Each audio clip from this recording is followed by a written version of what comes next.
welcome to the uh, third commentary on House of the Dragon. Let me bring in my guest, starting off with... A lion doesn't concern himself with the opinions of the sheep. Opinions? No, that's not an opinion, it's a fact. Quite so. Indeed. And let's bring in... it seems as though Sia is having technical issues.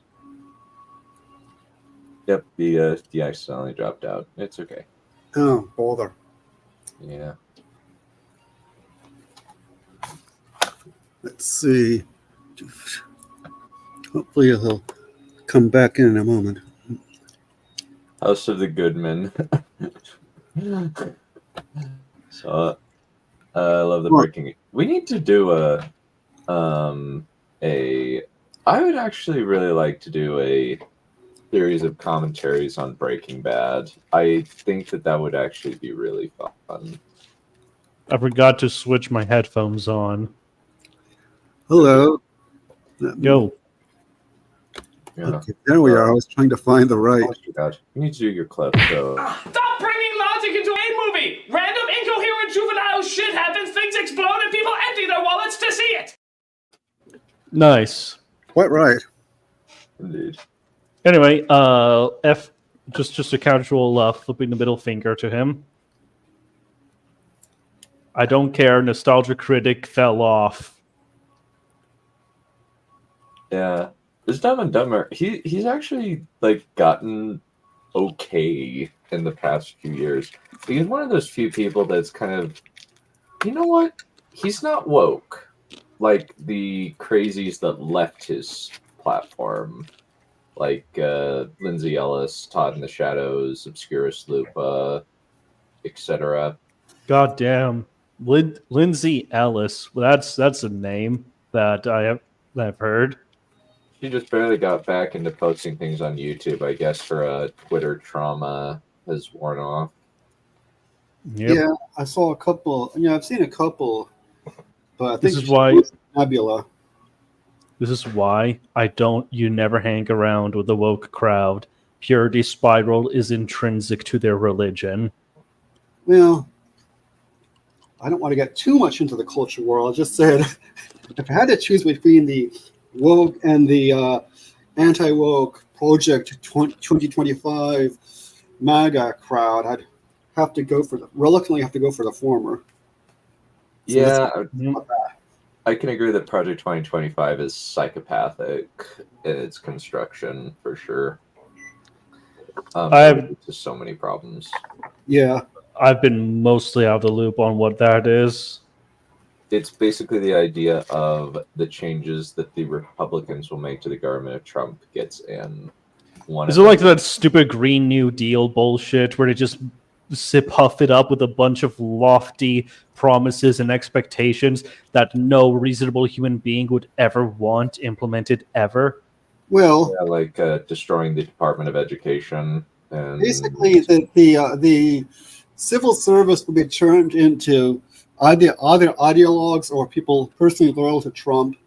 Trump would not have the checks and balances. The presidency would not have checks and balances, and they want to get rid of all references to diversity, equity, and inclusion. All references from every piece of legislation or.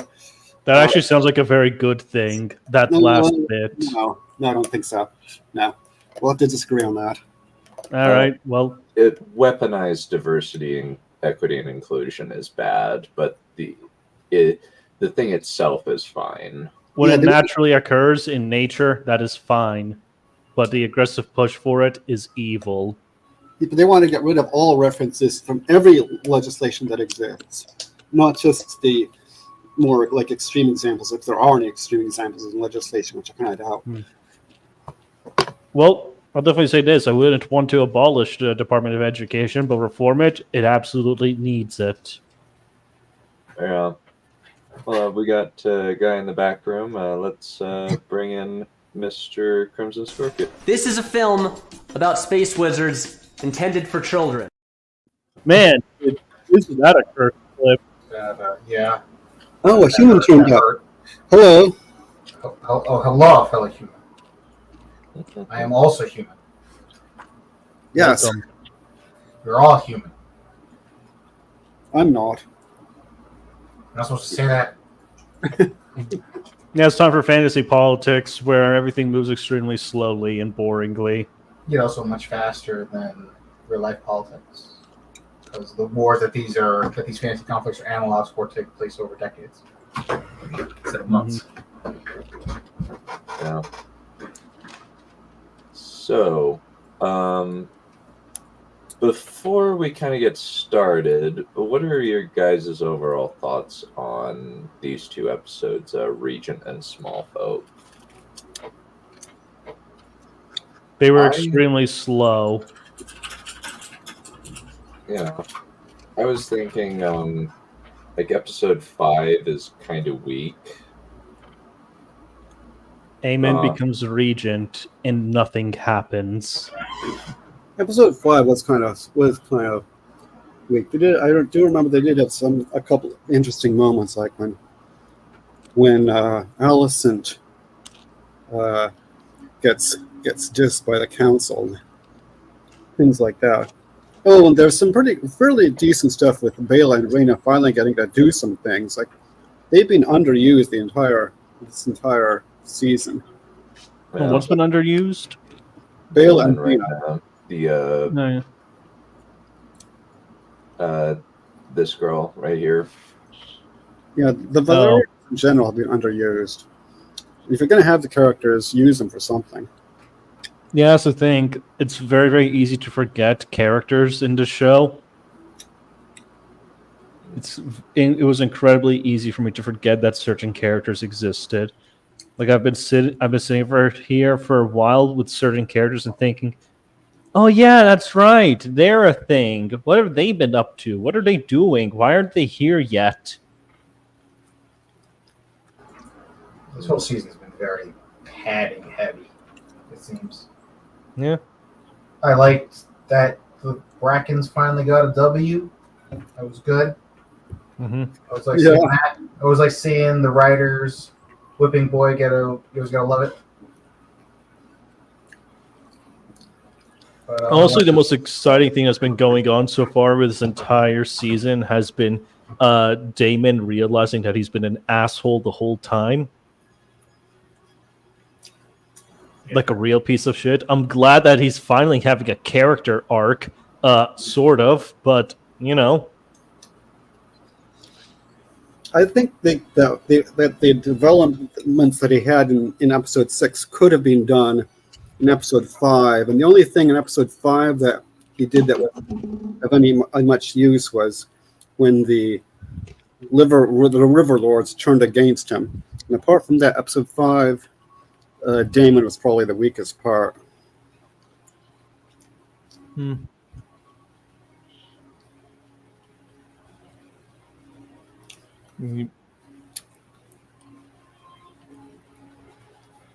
Elric One Eye was scary. Yeah, he is kind of Elric. Yeah.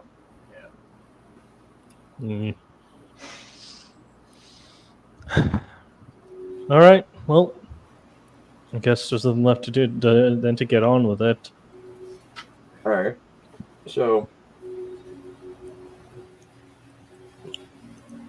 we start off with the aftermath of episode 4, where Corlys is mourning the death of his wife, and then that's juxtaposed with the which, by the way, I need to state this right now.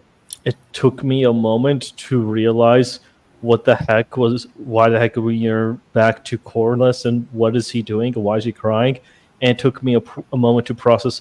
Oh yeah, that's right. That was his wife that died in the previous episode.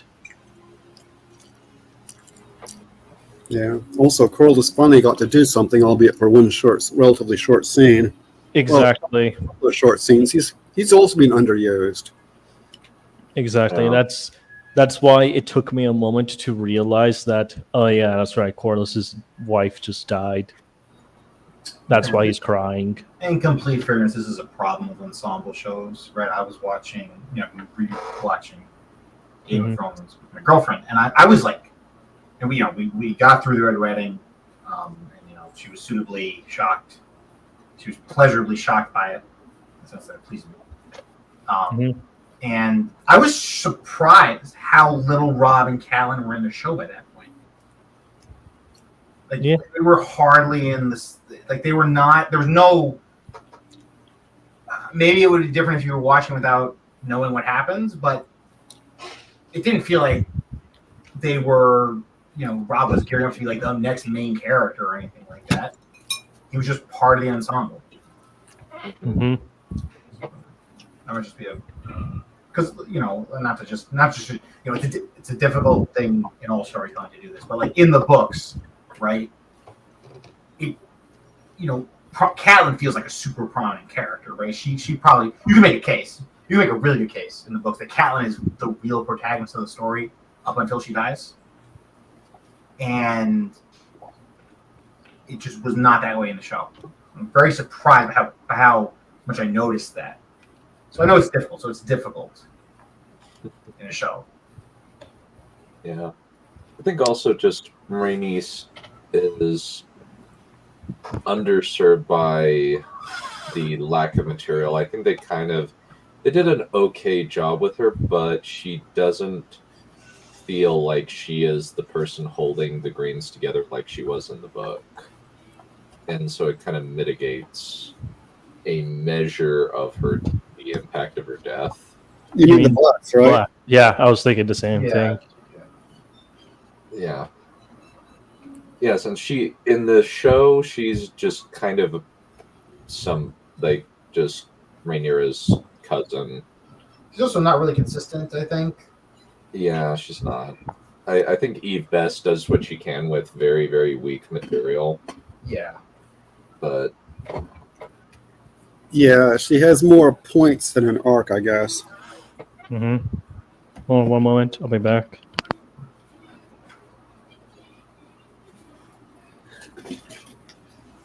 Okay. And then kind of the interesting thing is they parade the dragon's head through the streets. As far as I recall, it's a very kind of it's more of a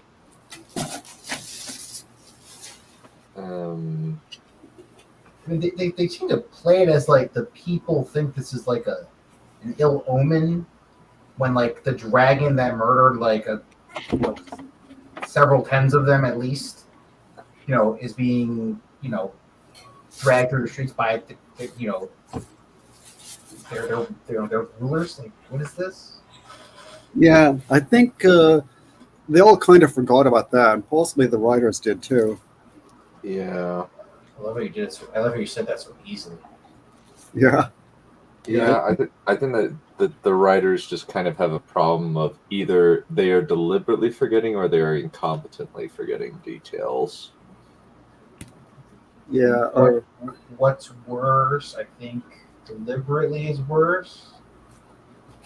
That means they're deliberately screwing their own story to do what? Make up an agenda? I mean, like I'm happy to ascribe agended writing, so to say, to anything in modern entertainment production. But to give them the benefit of the doubt, like this, it's just they could just be pretentious. They could be trying to do too many things and not keeping their story coherent. But I don't know.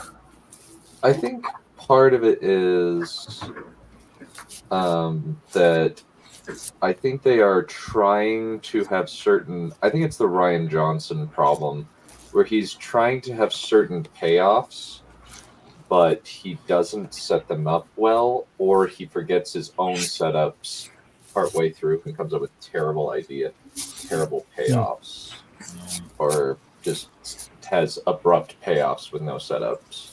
Yeah, And I don't that's think part of the issue here, I think. I don't think they even gave as much thought as we have to the whole Rhaenys kill the small folk thing. I think they're like, I don't think they really understand that part very well. So it's kind of like got lost in that, and as a result, they've kind of moved on from that. Yeah, I think that they just thought, oh, it was awesome, and it's like, no, this actually has huge implications for a character. Why have you?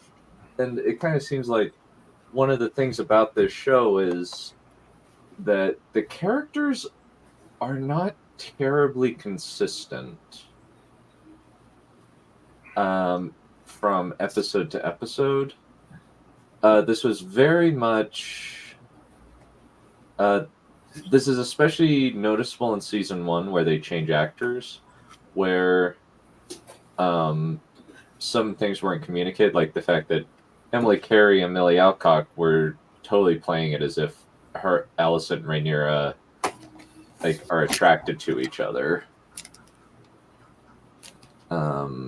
But they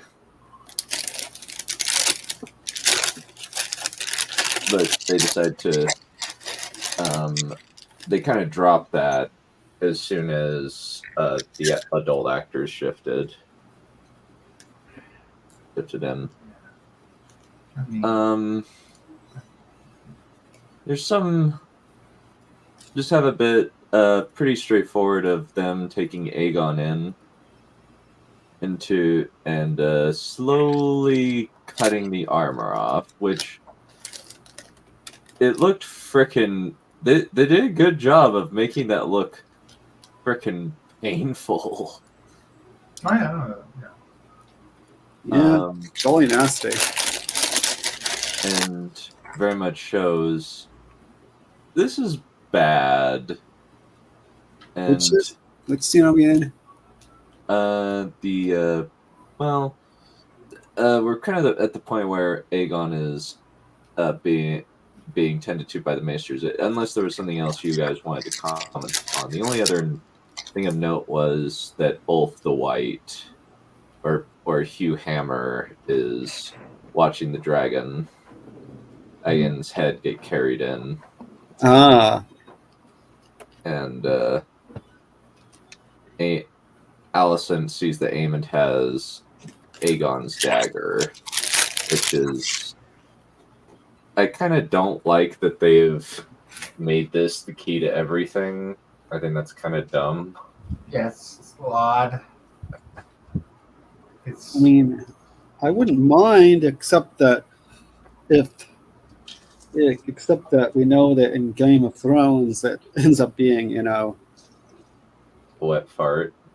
Yeah, I mean, unless I know that there's a theory. Some people have said that this is actually a prequel to A Song of Ice and Fire, not Game of Thrones. There's been that theory, and the hope that there'll be a redone Game of Thrones eventually. That's the hope. But I mean, we don't know. They seem otherwise to be trying to stay in canon with the show. So Game of Thrones. It would be very difficult to redo Game of Thrones, since a lot of the first 4 seasons were kind of lightning in a bottle. And also, there's the question of sincerity to be asked. Like, why should anybody care for this? You've already done it, and now you're just doing it again. It appears as though you're cashing in on the IP rather than actually trying to be faithful to the source material or anything. I mean, you could say that the last 15 years of comic book movies, and it doesn't change the fact that people keep eating them up. Right? Like, the point is that there's no reason to believe that an artistically bankrupt project will be commercially unsuccessful. That doesn't track. There is one thing to be said about improving since season 4 is passable. Season 5 sucks. Oh yeah. Season 6 is massive mixed bag with mostly leaning toward bad. Overrated. It's overrated as hell. That's why I said mixed bag. A lot of people say that it's really great, and it's like, no, there's some major writing problems. Oh yeah. Season 7's just dog crap, and season 8 is It's the less death than- knell. Season 8 just wishes it were dog poo poo. Yeah, true. Season So- 8 is what killed the franchise. Pretty much. But what was I going to say?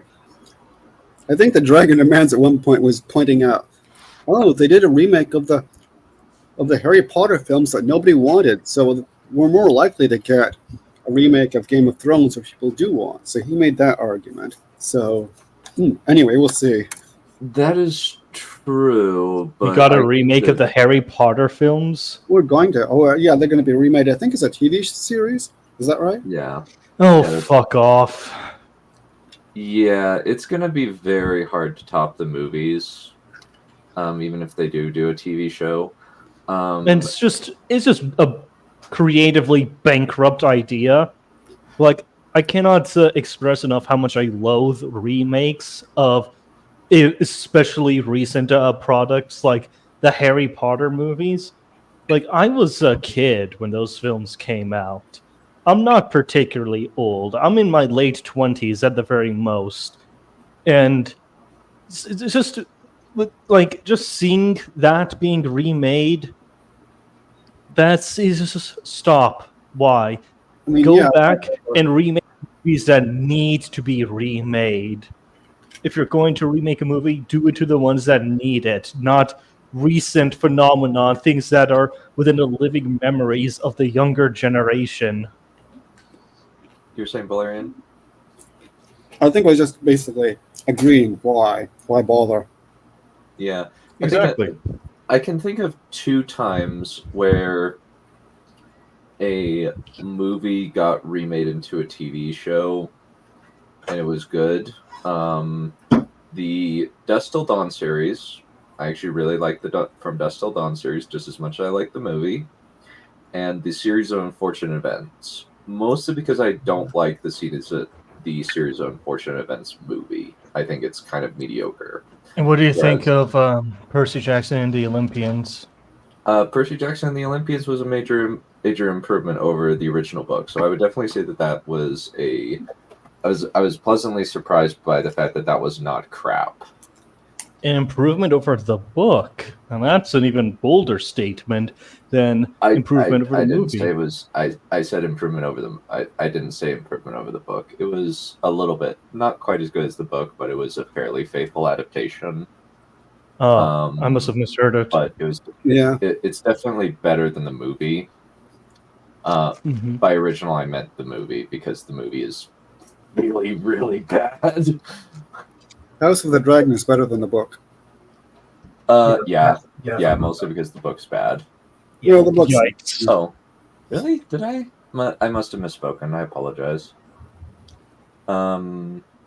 Yeah. I think the series of unfortunate events, the series of unfortunate events TV show is better than the books. Even though I really like the books, the TV show is just better in many respects. But that's the only other TV show that got turned into that's like a second attempt. It would with Harry Potter. It's like those movies are pretty good. Yeah, Like, They were beloved for a very long time. Yeah. Yeah. Even with the J.K. Rowling kerfuffle, there's still like she's the richest author on the face of planet Earth, aside from one lady who's a shareholder in a major company. That's the only person richer than she is. Mm-hmm. And Which is quite the boast.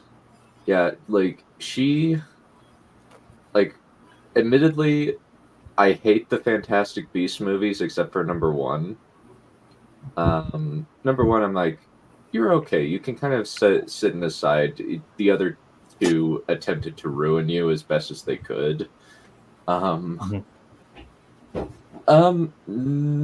She was known. No, Harry Potter was her very first thing ever. Yeah, she tried to transition. She not tried, but she wrote like mystery novels apparently afterwards. That weren't very good. I can't reach that. Oh, the one writer. I think she's a lot of self-help people. Richest female author.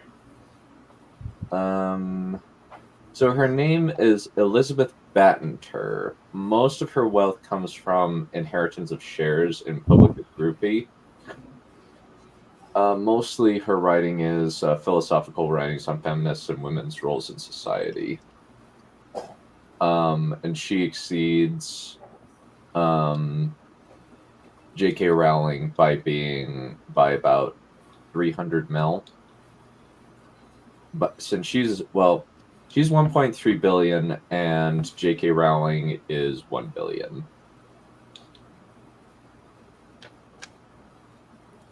Number one of what? The first Harry Potter movie? The first Harry Potter movie is actually a very, very close adaptation of the original book. But it's still pretty good. I would definitely say that it's still a good movie, even with the weak child actors. Oh, fantastic! Yeah, there's a lot of problems with number one. They are compounded by two, where it seemed as though two was intent on ruining every single solitary possible good thing about the first one. Like it was almost like Last Jedi levels of bad. It was Last Jedi levels of we are systematically dismantling the last movie. You know, I'm not even sure if The Last Jedi can even be called the bar for systematically destroying things anymore. Especially after I watched The Acolyte. True. Like, you know it's bad when people are saying it's worse than TLJ. Yeah. Yeah, that's fair, but I think to the point of The Last Jedi, like The Last Jedi is not. I was kind of mystified by The Last Jedi in the sense that, like, as much as I hated it, I clearly understood that there was like legitimate, like, when I say legitimate, I mean authentic artistic drive behind it. Mm-hmm. In the sense that it was like, it wasn't like corporate fan service like the J.J. Abrams movies, right? I can agree with that. I'll defend it on that print. I'll defend it on those grounds. I would agree that it is one narcissistic moron's singular vision. Exactly, but in the sense that it was like everything. Like The Force Awakens was not great by any means, but I can see the kernel of good ideas in that movie, and there are definitely interesting things you can go forward with from that movie. Mm-hmm. Like you can, like there are actually a couple of cool ideas that you could branch off Mm-hmm. of, and The Last Jedi just like systematically torpedoed every single one of them. Oh, speaking of The Force Awakens, it turns 9 years old this year. It's been 9 years. Don't make me think about Hold On. Yeah. So, and after that we get a quick scene of Alicent and Kristen, where Alicent doesn't talking... stab Kristen, and we are all poorer for it. Yeah. It's interesting that kind of EFAP actually likes Kristen Cole. And Who does? EFAP. They're like, I need to understand why the heck they like House of the Dragon so much. They just like the writing. No. And they're just like, he's got some interesting he's got some good character work on him. Well, on him is why they like him. So they think he's a good character, not that they like him. Yeah. Yeah, they're just like kind of in the same way that they like Otto Hightower, because they know that Otto Hightower is a bad guy, but but they think he's well written. Says you. I mean, he's a very he's very convincing with his points.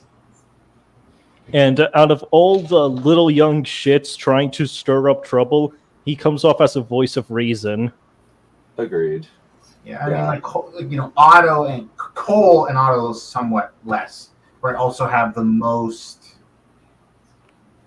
Like they have, they have they can have those independent motivations.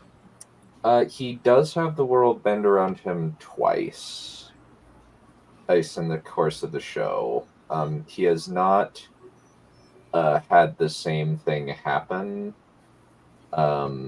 in this season, so there's been some measure of improvement. They also like a lot of the ideas that Christian has and the themes that. So after that, we have a discussion with the Rhaenyra's small council, where they're bringing up a lot of good points, unfortunately, since it's like you don't have any. You don't. We have it. We at least have academic training. You don't have that. Yeah. Yeah, but what are they doing, like, constructively? Okay, you have academic training. What are your ideas? Do you have anything constructive to add, other than just, are you just going to, like, bicker and tear me down and stuff? So, yeah. They do have a point, but they need to, like... Actually make it. Yeah, you're actually, I mean, the lady is the queen. You're meant to advise her. Don't just say, oh, well, hey, you're just female. You don't know anything about it. Yeah. Resorting to sexistisms is not the way to do it. You guys have experience in war. You guys know things about war. Yeah. So tell her. But at the same time, I think they might have already been telling her this whole goddamn time, and she just ain't listening. Yeah. I mean, that this is where we can see, like, the writers, they're showing their hands, so to speak, right? Like, they know what they're doing. Mm-hmm. Yeah, and I think that is a problem. They're kind of a little bit like Barbie, where they are portraying the men as just these impotent, whiny assholes who don't get anything done but keep whinging on about problems after problems and problems. And we have this strong woman over here who has to take it all and is frustrated by everything, and she wants to go out and do action, but patriarchy is holding her down or something like that. Yeah, and admittedly, Rhaenyra is not really a feminist character, because she is essentially, her motivation is not that she is qualified, it's that she is a nepo baby. So a feminist character. Got it.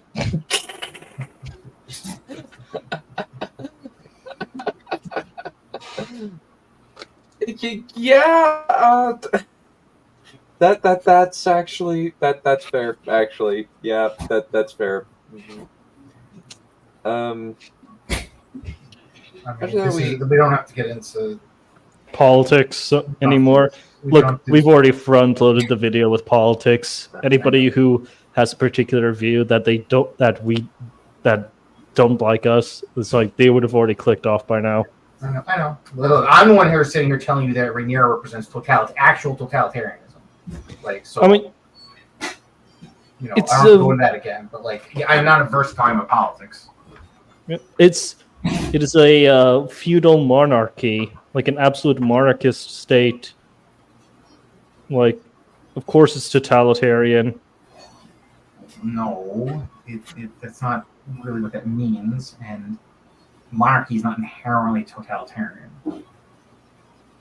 All right. So the argument that Crimson Scorpio has, as he has articulated, and correct me if I'm wrong, is that Rhaenyra essentially represents the king is the law, and the king and the monarch is above the law of the land and can do whatever they want. Yeah, I mean it's deeper. It's deeper even than that, right? They're above the law. They're above the necessity to tell the truth, right? They're above the necessity of like the government doesn't follow the laws that everyone else follows. Does this sound like more of a problem when I say it like that, right? It should sound alarming when that's the way it's phrased. I mean, And yes, I also that object. is very well. In a more general sense, I do object to the characterization of monarchies as like pseudo-fascist dictatorships. That's not true. Well, yeah, I mean, you're on the wrong side of the political spectrum for that. What? Nothing. I mean, That's just me making a jab. No, I just don't. I know that modernity has. I know that monarchy is antithetical to modernity, right? It's one of the worst lessons we learned from the Yeah, it's hyper. It is the tradition. It is the traditional governmental structure that pretty much the entire world went by. And I say pretty much because there are exceptions to the rules that some guy's going to be pointing out in a comment saying, actually, but generally speaking. The only two long-form, stable forms of government are either monarchies or what we would recognize as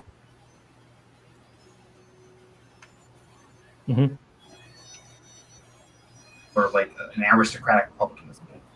Really, really fast. I stand by that. All right. But in regards to Rhaenyra represents this idea that the sovereign, like I don't like this idea that like we're supposed to look at it as like a feudal society and therefore everything is through the lens of feudalism, right? We should understand that this is a situation where the leader of the country believes that they're above telling the truth about things that are explicitly political. Like her heirs, like who her heir is a political matter, right? If this was like a democratic society, she'd be like, this is like lying about, this is like election fraud, right? It's the same principle, right? This is like, do the people who rule, are the people who rule over you beholden, should they be telling you the truth about what they are up to? And the answer is yes. Then like, how can this be tolerated? How can what she's doing be tolerated in that lens? And then there's like, so absolutism is an interesting term, right? I know that term gets thrown around a lot and I understand it, but it's important to understand that absolutism in its original form had to do with like the idea that the king was totally sovereign the monarch was totally sovereign in his or her realm because there's lots of relationship with like other lords, other kings, the pope, right? And it also meant that there was sort of like this sort of like deep connection between the king and the law. And this was explicitly,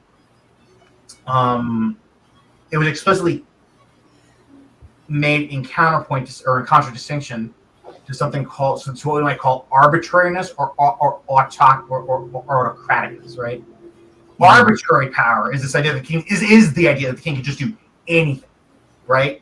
And it doesn't matter, right? Like if we go down that road long enough, we see like the assertion of the personal will of the monarch over even the constraints of reason or even the constraints of reality, right? To keep it in series, right? This is what Ares is ultimately, right? Someone whose will is is interfering with his understanding of reality itself, right? Mm-hmm. It reaches that level, right? Rhaenyra exists on the through line from, like on the Targaryen, on the spectrum, right? She exists, she's the channel by which you create something like an Ares. Right? You create something like Maegor's a little hard because we don't know enough about it, but Maegor exists on the spectrum. I would argue Ares exists on the spectrum, right? This is dangerous for leaders to think like Rhaenyra thinks. And I don't care that the Greens are dirtbags. That's preferable to this. That's preferable to this. And I stand by that. All right. Well, it's a very interesting perspective. Fair Definitely. enough. But I don't really think anybody ever really hears a whole lot about the nuances of monarchy as a system. So it's pretty nice to have somebody who I guess we could call an expert relative to the rest of us. Well, I mean, like I think that I think that like focusing on it being a monarchy is like overemphasizing it, right? Like we should be able to apply what's going on here to like our own societies, right? Like, it doesn't matter to monarchy. Monarchy that she thinks she this is a situation where the sovereign thinks that they have power over the truth, right? If you were sitting in front of her, right, she can hold a gun to your head and command you to speak falsehood. Is that okay? Is it okay for a ruler to have that power? No, of course it's absolutely not. Exactly. However, I do want to point out that the show is undermining this message via the fact that, well, the truth actually is that she is the heir, and Alicent is a usurper. Oh, I mean, like George doesn't even care about what I'm talking about. First of all, hates the Greens, hates them. But I don't care. If he wanted me to think like he thinks, he shouldn't have written a scenario where Rhaenyra is a lying bitch. Period. Full stop. She shouldn't have written a scenario where Rhaenyra and Daemon represent this sort of unaccountable authority figure. Period. Yeah. And based off of what I've heard, I guess, on these streams, unfortunately, the story does not end that way. It does not end with them being held to account. It ends with their victory. No. George Martin loves blacks. Like there's this constant argument about like, oh, the house, the story of the dance is like green is told by green propaganda. It's like that's bullshit. That's just such nonsense because the actual author of the story clearly has favorites. Clearly, obviously, it's so obvious. Very unfortunate. Anyway. Please don't let me hold this up. Yeah, so it's interesting to see. I do wonder what, in terms of Rhaenyra, I wonder what they're going to do, because they've presented Rhaenyra as basically a good person. How are they going to handle some of her later actions? I don't know. Is this the spoiler-free one or not? I put book spoilers in the thing, so do you care, Wes, if we spoil the ending? Well, honestly, at this point, no, not really. I mean, all these characters end up dying at the end, and Rhaenyra ends up descending to the throne, so it's kind of immaterial to me. Well, I wasn't actually going to spoil the ending. Sorry. Well, they do end up dying, but the whole story of the dance is a tragedy akin to Macbeth. Yeah, all right, I'll just go ahead and mute for a bit. Just go ahead and ping me in the private chat when you're done. Okay. Basically, both sides lose. But what all I was going to spoil, nothing like that. But all I was going to spoil was that it's going to be hard, assuming they kept the character Nettles. Assuming they keep her, it's going to be hard to present Rhaenyra as basically well-intentioned as she is now, and at the same time have her do some of the stuff she does later with ordering hits on various people for the fault of their being bastards.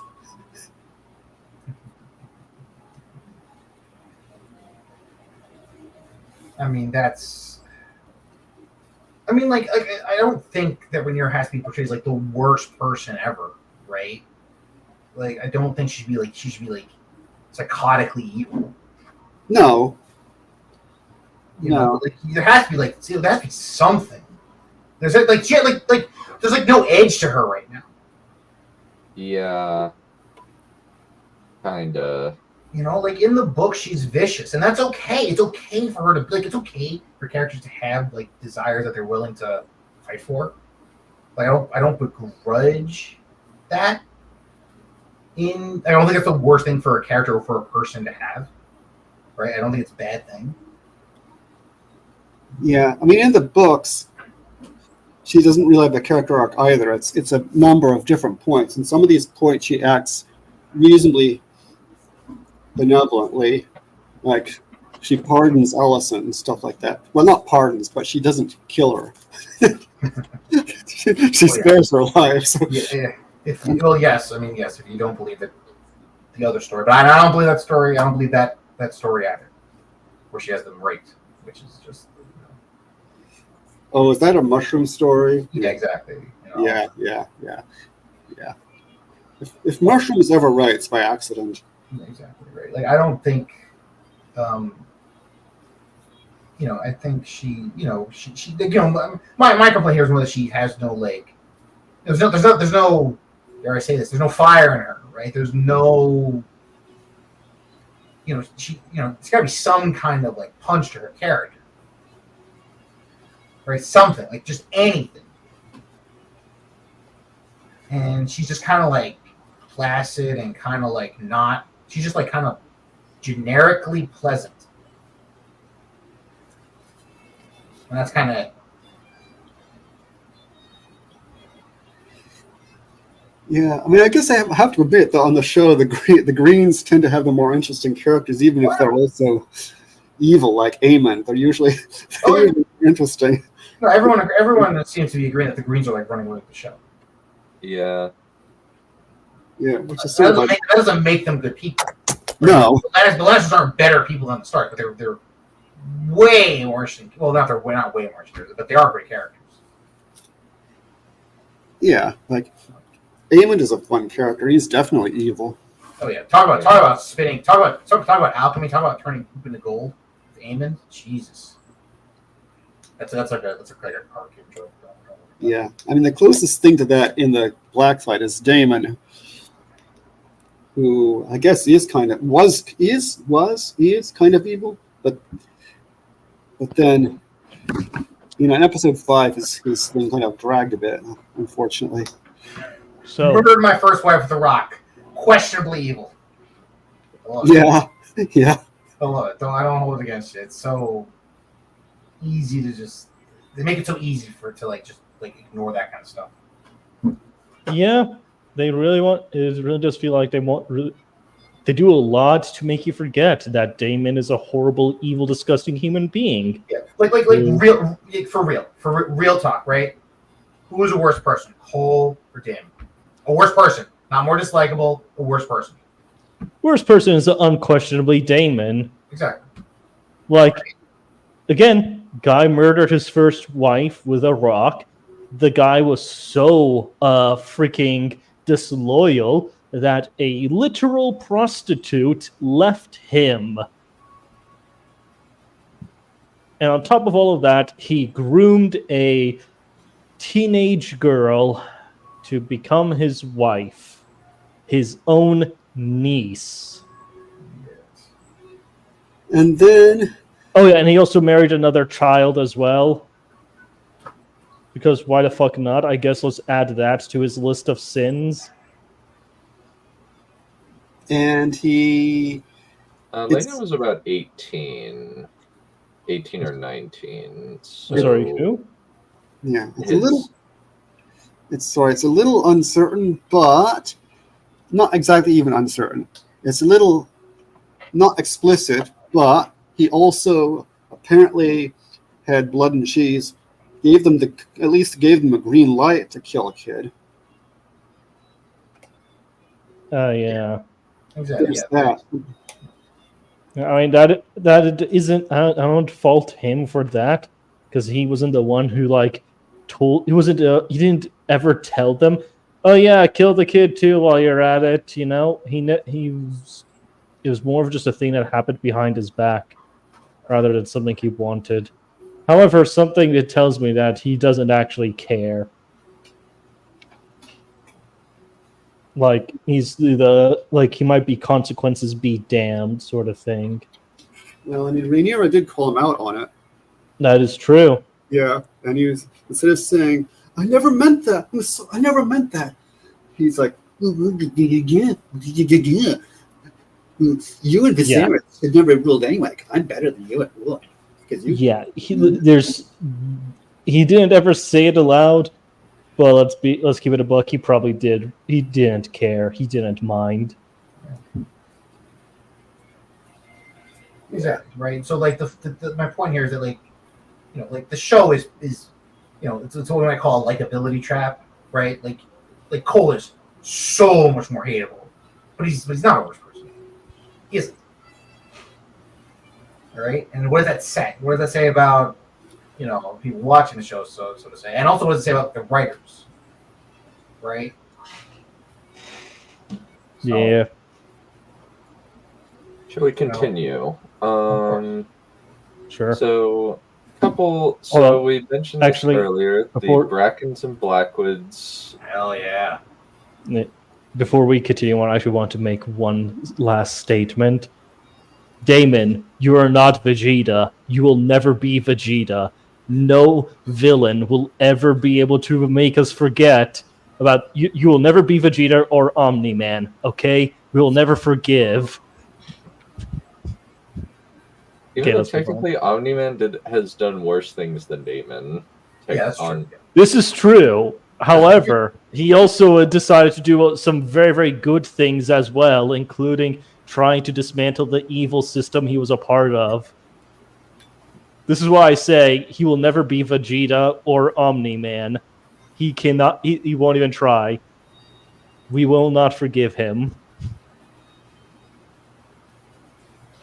Yeah, since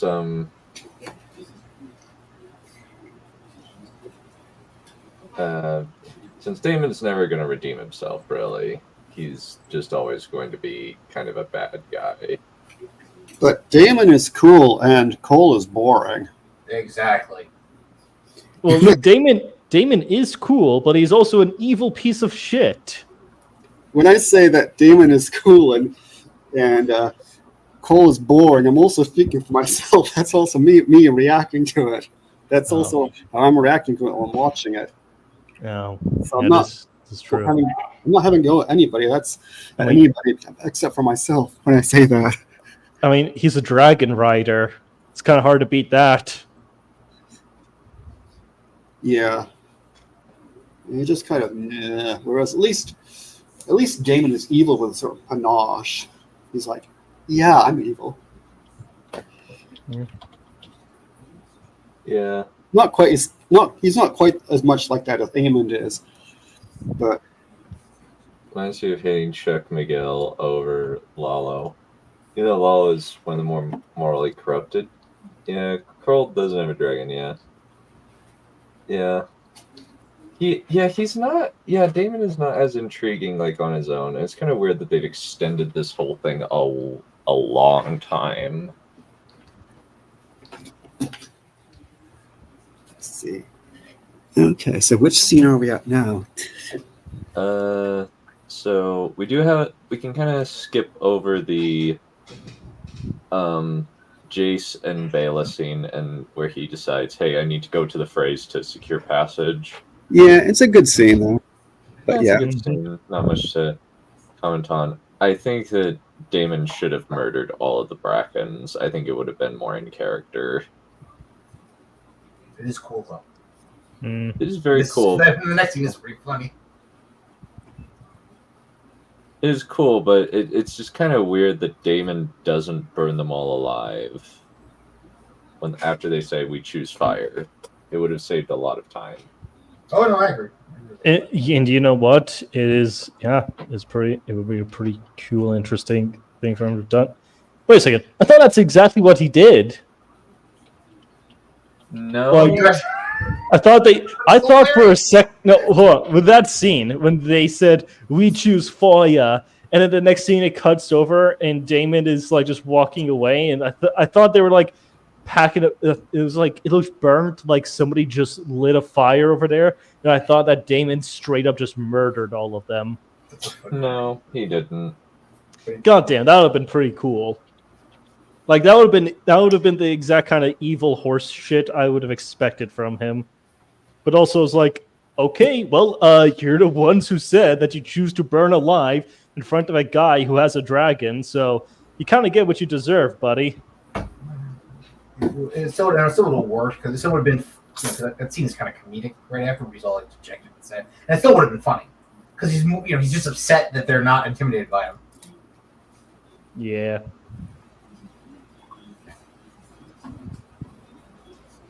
Yeah, it really goes to show what kind of how much of a pansy he is.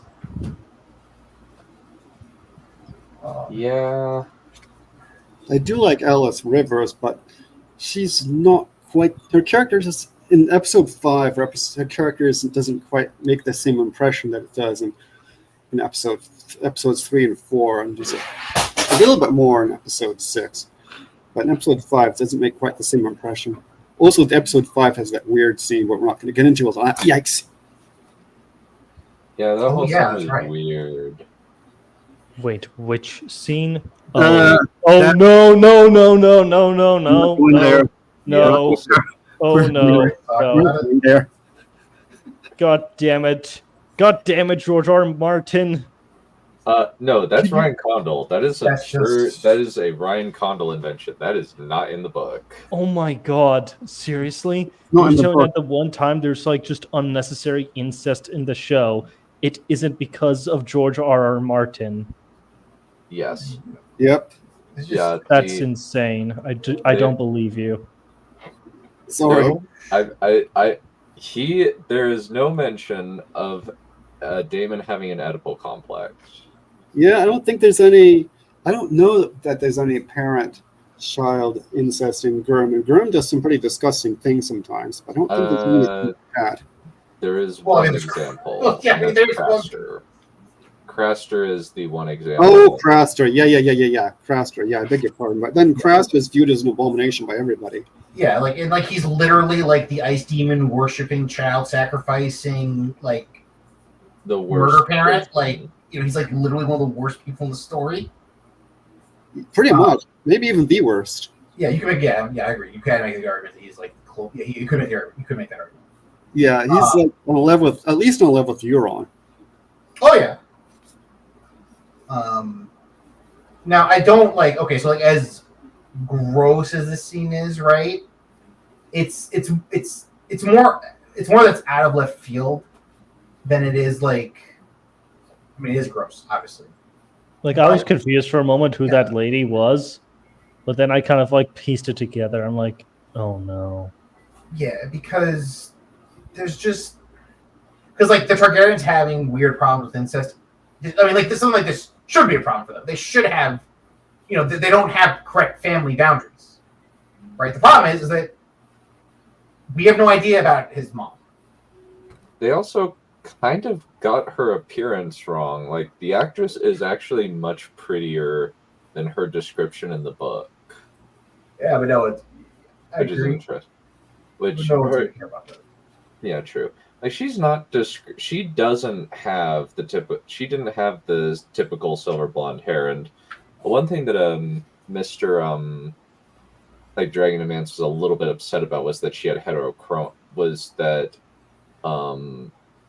the character herself, Alyssa Targaryen, had heterochromia, but they didn't put in the like a contact into the actress's eyes to show that she had heterochromia, or playing a character that had heterochromia. Yeah, they're more So- upset that it doesn't quite agree with book lore. Relatively minor point of book lore, albeit interesting one. Yep. Yeah, like for me, this thing is just weird because it doesn't accomplish anything and is just. The author's barely disguised fetish being stuffed into the story. I am the author. They're kind of ripping off The Shining. Yeah, no, it's like it feels like they're trying to like do something that they think is character development. That's how I characterize this. Mm-hmm. Because this is like this reads like something that should be like character development, and it kind of is not. Because like it's not like Damon, like he gets more mellow as the story goes, not like more erratic. So like if this is like if like his experience in Harrenhal are supposed to be like tempering him, or like like putting like maybe not depression. Maybe depression is not quite the right word, but if they're effectively like bring him down to the level of being like too stressed out to function properly, then like okay, but that's not like that interesting, I guess. Also, just the whole scene is just we don't lose anything from removing that scene. Yep. Yeah, we wouldn't lose anything. We just other than the shock. If they really had cojones, it would have been Viserys. That's who it would have been. I stand by that. That would have been ballsy. Honestly, it would have made more sense if it was Emma Targaryen rather than Alyssa Targaryen. Who's Emma? Viserys' wife. Viserys' wife. Yeah. Then okay, it would also feed into the whole question of was he loyal, his loyalty to his brother, and did he like that comes up in episode 6. Yeah. No, exactly. Was he loyal to his brother? Did he mock his brother for his heir dying? Did he not? He didn't comfort him when his wife died. He sort of abandoned him. That was actually the best part of episode 6. Like that was the part that I remember because it was such a powerful and poignant character beat for him. It's like, did you say it? Say what? Heir for a day. Because that moment in season 1 was the most impactful thing in the entire show, which is kind of tragic to say.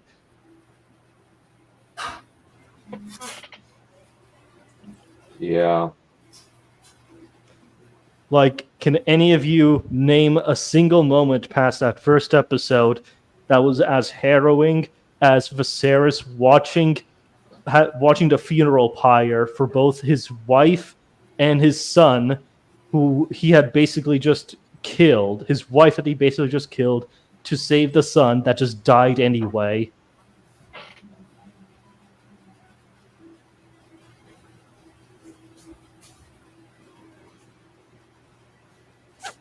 I'll take that for a no. What was that? Sorry? I was saying, can any of you guys name a moment in this show that is more harrowing than Viserys having to watch the funeral pyre of the wife he had basically just murdered, trying to save the son who died the same day anyway? Yeah. So, yeah. Yeah, no, I guess not. I can't think of anything offhand anyway.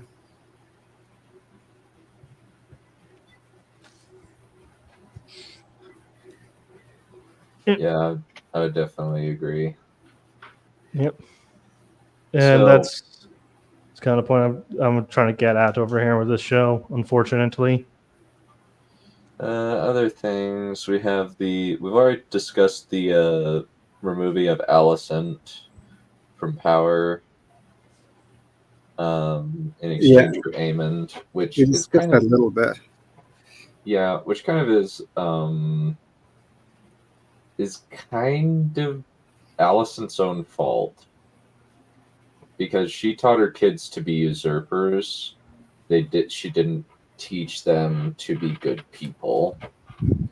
Yeah, and one of the good parts in episode 6 is when she wonders herself whether it was her fault. Now, to be fair, she was only a teenager when she gave birth to most of these people. She was very, very, very young, but still, I don't think there's any doubt that she taught them to. She did teach them to resent Rhaenyra and Rhaenyra's children. So she did bring. The hostility did come from her ultimately. And then it had repercussions that she wasn't planning on it expecting it to have, or it had unforeseen repercussions, and the ripple effect. And now the ripple effect is hitting her too. Yeah. Kind of after that, we see Hugh Hammer. Yeah, that actually would be interesting. Yeah, it would. What would be interesting? If it was Emma, which it would kind of have people questioning, Wait, is Damon Rhaenyra's dad? Which would make things even more messed up. It would definitely make things interesting, I'll say that. Yeah.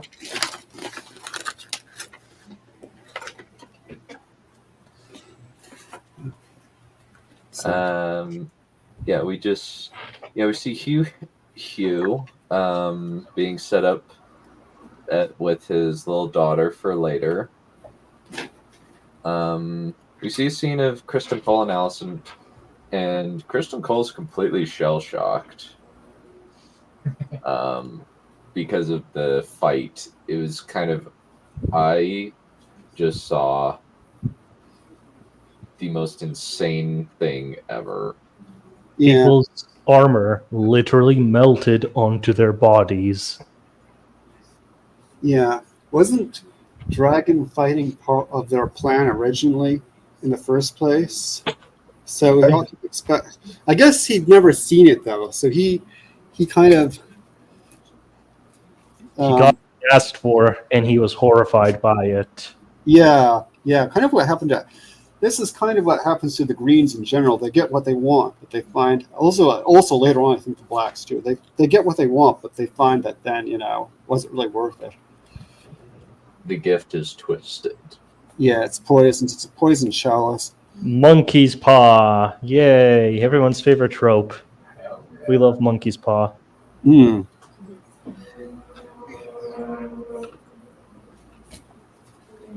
And then I will say, I think that there's room for what they're doing with Hugh Hammer. I think because like in the books, it's much different, right? But I think that I think they can split the difference here by sort of, I mean, they should, because Hugh represents something very particular in the books, but they can split the difference by giving a lot of that more to the Ulf character. Mm-hmm. So I don't begrudge. I don't think we have to be like obsessive about, adaptation fidelity. There are points of comparison between the two where we can say, okay, this is better, but this was kind of a better moment overall. Like we can kind of compare Blood and Cheese in the book versus Blood and Cheese in the show, and kind of say, yeah, Blood and Cheese was kind of weak sauce. Exactly, but I think that I'm not like an obsessive about adaptation fidelity, but I think it's important not to lose ideas. Mm-hmm. But you can afford to deviate with Hugh if you make the idea work with Ulf. Yeah, hopefully. But So, and after that, we see the Jace bartering with the twins, and it's kind of like the twins. The phrase it's well.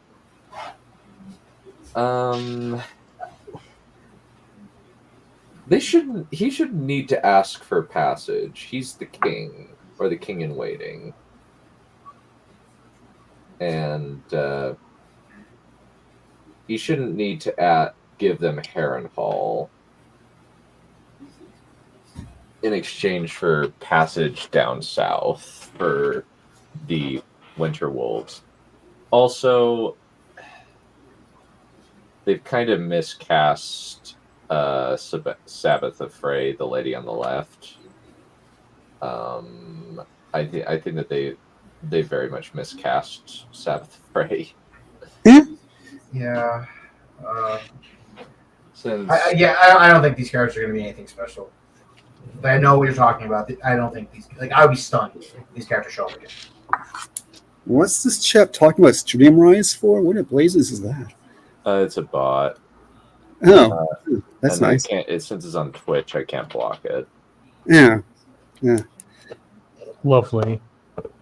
Yeah, so kind of one of the things that she is like, the thing about Sabbath of Frey, like she is so according to Mushroom, which is probably not terribly accurate, she was a sharp-featured, sharp-tongued harridan of House Viprin who would rather ride than dance, wore mail instead of silk, and was fond of killing men and kissing women.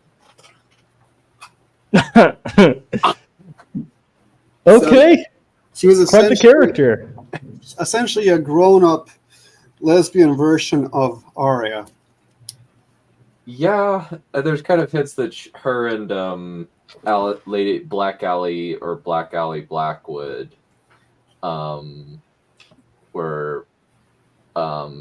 like friends with benefits or whatever. Like, was rumored to be fond of Alysanne Blackwood, and that usually equates to they were eating each other's boxes. Not to put too fine a point on it. Nice, very nice, George R.R. Martin. Yeah. Much restraint. But and it's just kind of a hint, but it's like usually that's the language that he uses. If this is Sabbath of Frey or Sabbath of Viprin, I'm like, That does not look like that at her. that doesn't fit that description, unless they're just kind of like, we are not going with Mushroom's description. We are not going with Mushroom's description. No, I think that like I would be stunned if this character shows up again outside of this scene. Yeah, true. I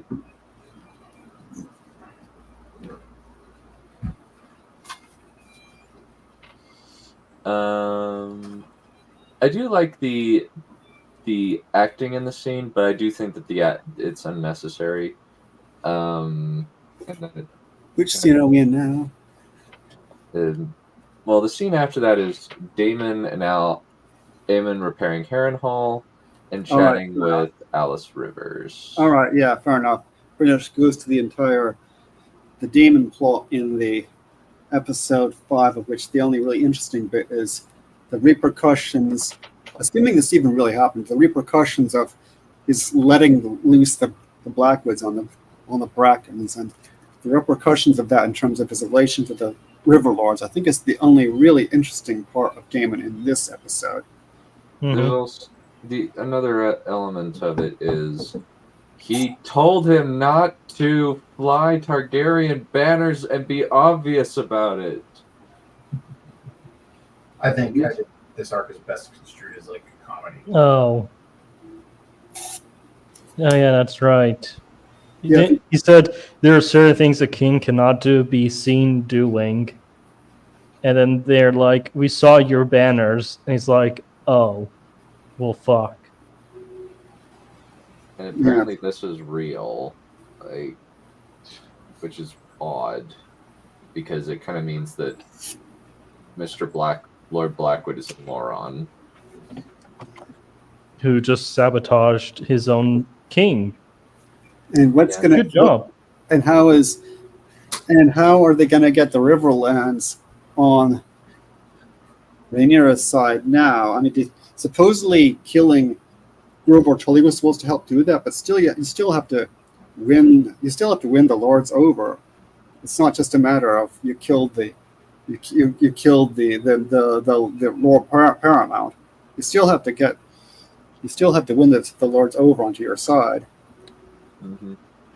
Yeah. Still have to do politics Mm-hmm. or shriek death. Well, I think Damon kind of forgot about doing politics.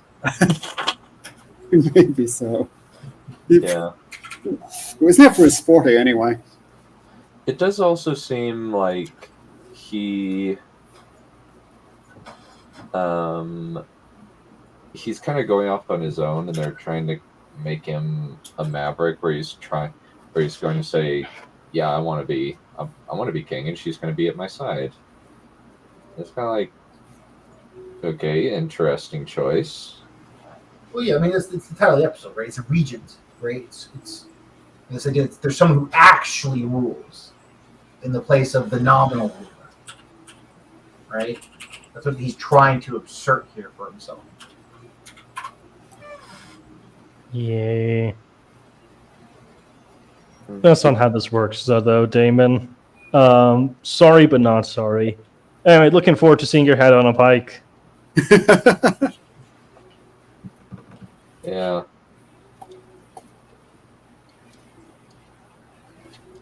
And then after that, we have a pretty good scene between Corlys and Bela. Oh. Damon's too busy playing with his imaginary friends. Can't be bothered with politics. Carry on.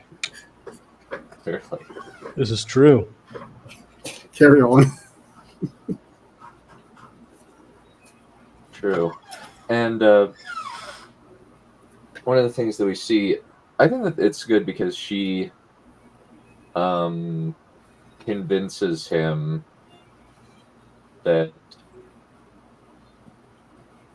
it's a good time to like throw yourself into something, give yourself something to do by being the hand of the king.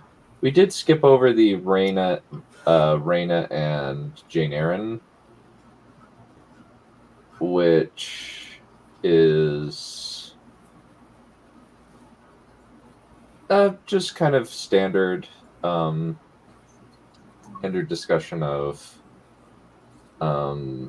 like I was promised dragons, like actual dragons. If Vhagar comes down like she did 100 years ago, we are all completely screwed. This is part where I say this is just a scene about women complaining. Yeah, she does have a point. Yeah. Mm-hmm. Yeah, like, yeah. At least Bill and Rhaena get to do something in these two episodes. But Rhaena in particular, her scenes are very, very short. They also kind of don't have. I think they feel like kind of placeholders because they don't really have anything to do within the story.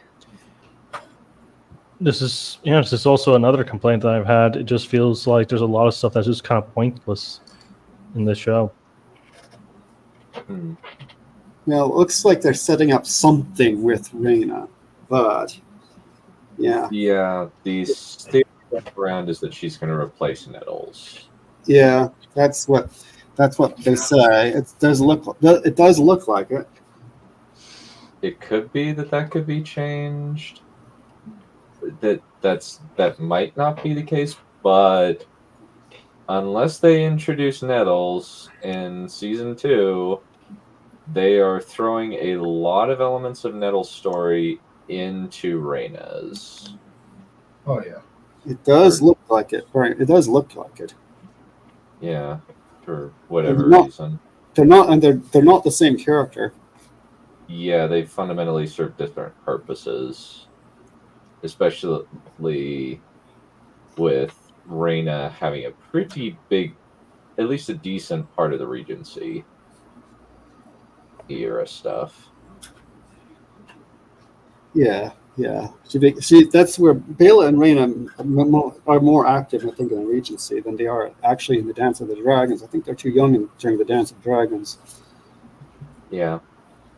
Then after that, Rhaenyra sends this guy to treat with Daemon, possibly to get him out of her hair. Probably wise. Can't really comment much on this. After that, we have a scene where this spy goes into the castle, into King's Landing, and meets up with the girl that Aegon raped in season 1. Ah. Yeah, this is Olinda. I think her name is Rhaenyra's maid in waiting. Mm-hmm.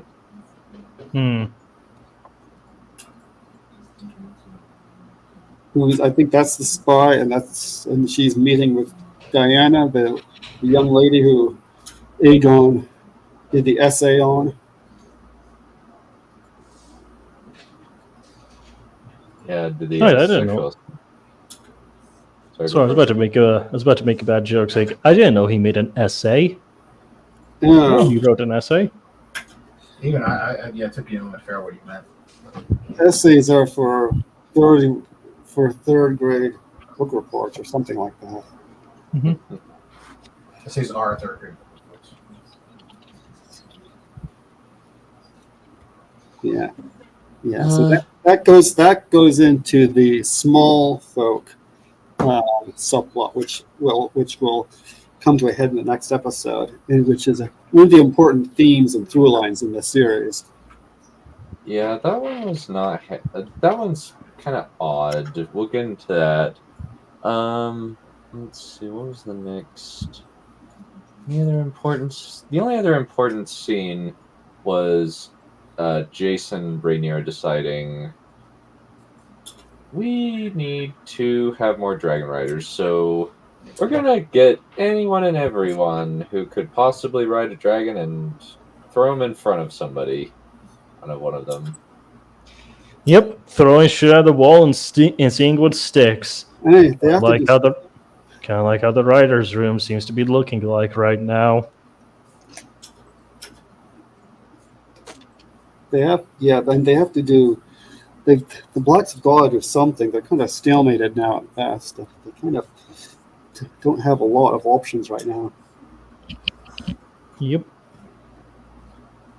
So they need to use their They don't have as much in the way of armies, so they need to use their dragons. But in order to use the dragons, they need someone to ride them. So they need to find someone to ride them. So this is where it gets tricky. Once you get someone a dragon, then if someone has a dragon, they have a dragon. They have a nuclear weapon. Yeah. So we'll see. We'll get some more on that in this upcoming episode. This episode is coming up. In fact, we got a little bit of it in episode 6. That's where we got a bit of development in episode 6. We got a fairly important development in episode 6. And there's going to be more in the following episode 7. Yep. This episode, so that should be interesting. Yeah, where they try to give Sea Smoke a rider in this Kingsguard, but then Sea Smoke incinerates him. Yeah, poor chap. I kind of liked him. I mean, he was a good guy, He saw the opportunity.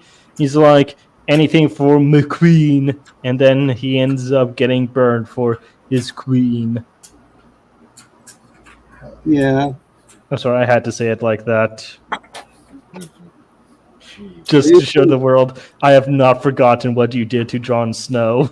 No, I was afraid of that. I don't think anybody's going to really forget about Jon Snow. It was complete ruination. I don't want it. Anyway, yeah, so that was very sad and unfortunate what happened to that guy. He looked so excited. It was like he was so scared too. But like when he got by and got closer, he's like, "Oh my god, I'm actually going to do it. I'm going to ride a dragon. This is so cool. I'm going to go visit my mom and tell her, look, mom, I'm a dragon rider." And then, oops! Look, mom, no hands. Mm-hmm. Yeah. Unfortunate. Yeah, it's but that was a sad moment. Yeah. But at the same time, it was also to be expected. I'm like, well, I guess that was kind of inevitable, wasn't it? Yeah, I mean, they were bound. It was something.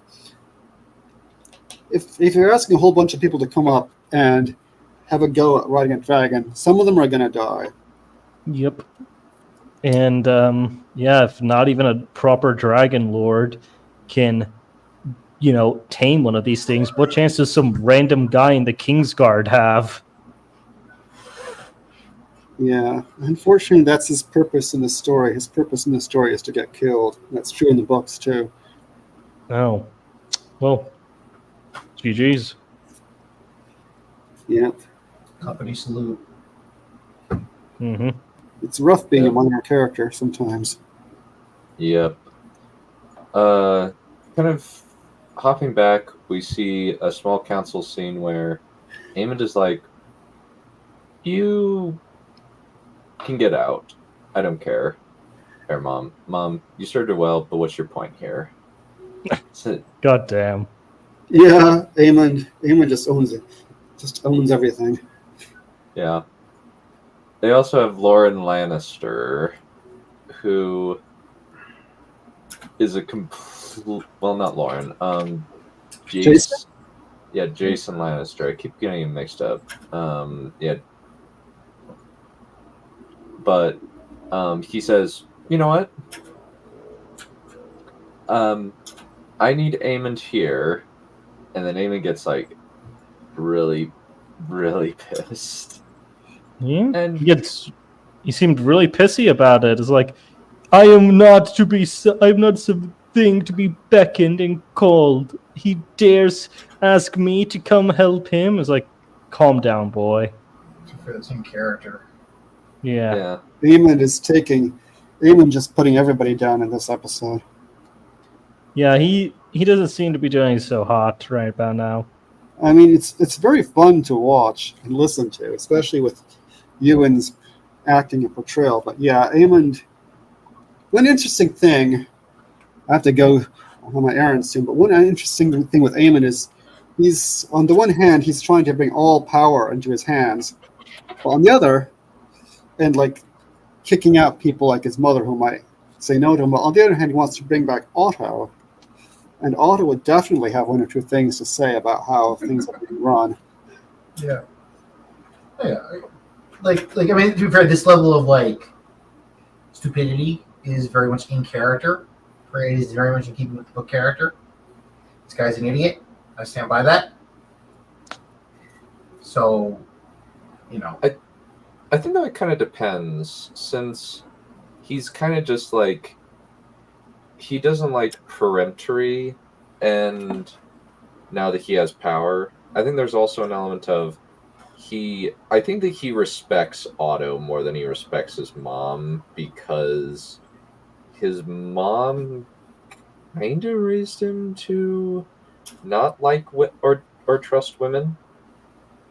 It's kind of with how she raised him to hate Rhaenyra and her kids, on top of the fact that his brother was an asshole to him. Oh, that's right. Yeah. Yeah, Aemond has some issues to work through. Yep, and now that he's got absolute power, he can work through them absolutely. Mm-hmm. Yep. Which is a riot. But then maybe he has some small amount of common sense hidden away there, and that's why he brings on Otto, because he's like, we need Otto to help our team to win, or is he so self-confident, so deluded that he thinks he can control Otto? But then why would he think he can control Otto better than he can control Larys? I think one thing that I do think is that he probably thinks that he aligns more with Otto than he aligns with Larys. That could be part of it. Yeah. Where I've got another theory. I think it's just because the writers know that Otto was such a freaking goddamn Chad that the second they wrote him out of the script, it was a horrible mistake and they need to correct it. Wait, what have we done? True. Yeah, although I suspect that they were always going to bring him back eventually in some capacity or other. I mean, he has to come back in some capacity, or either that or get killed or something. He can't just leave, you know. Yeah. He's either going to be back in King's Landing, or his character is totally different. Yeah, which is fine. I mean, they could do that. Yeah. Yeah, Otto was a lot more reliable than any of the other people. yeah. After that, we see the scene that you were talking about, where they reiterate the moment where Daemon and gets chewed out by his brother, and he's trying to escape. And he freaks out by thinking that he's been poisoned by Simon Strong. It doesn't really think that Alice is the bad guy in all this, which he probably should be. Yeah, he should be looking at her and thinking, witch.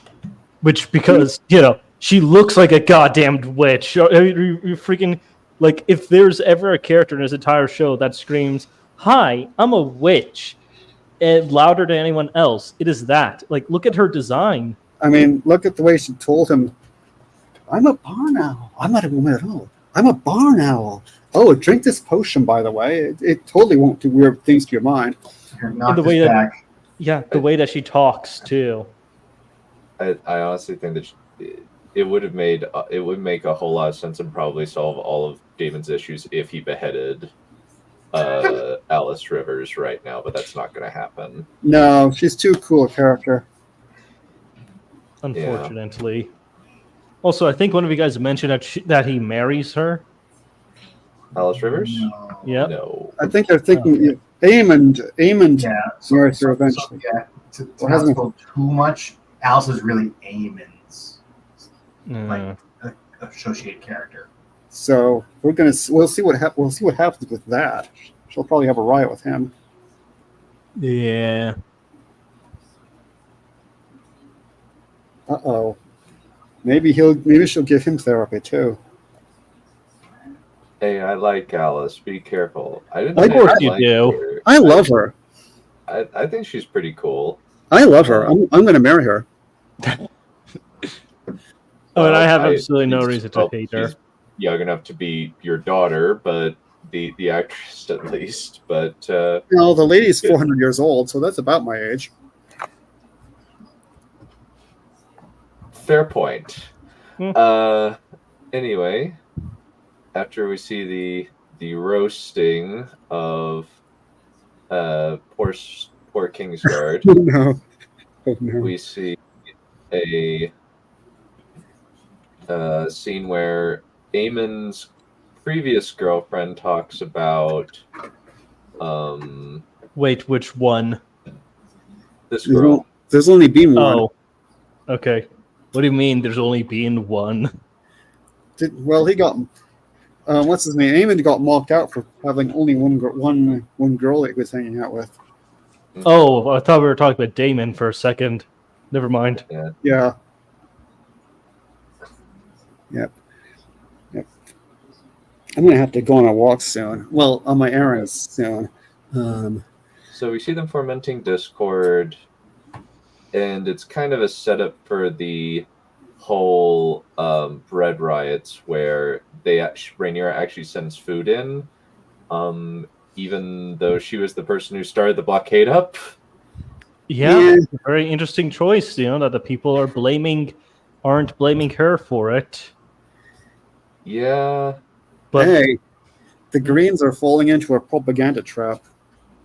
yeah. There's also the whole scene of Aemond and Laris, where he really clearly thinks that Laris is a disgusting little prat.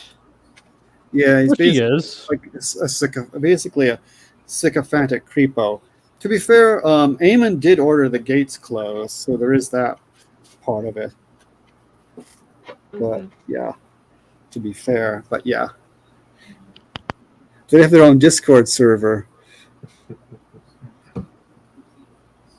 And then there's a little scene where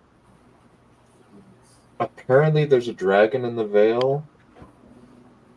Yeah. Oh yeah. There's that really short scene with Rhaena and Jane Eyre. Yeah, it's very easy to forget about these sort of things.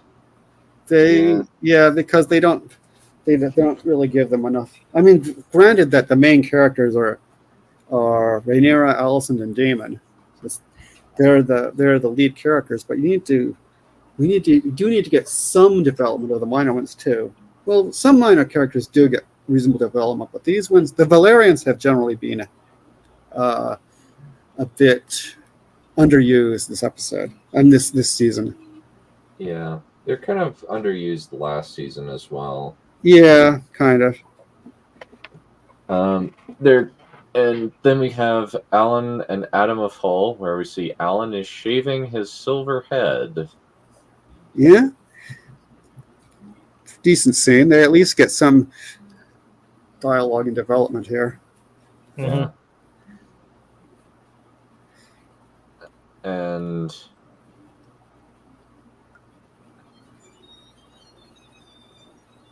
then after that, we talk about Daeron, who's apparently a very good young kid. Believe legends are true. Indeed. Then there's a massive riot where after a dude's hand gets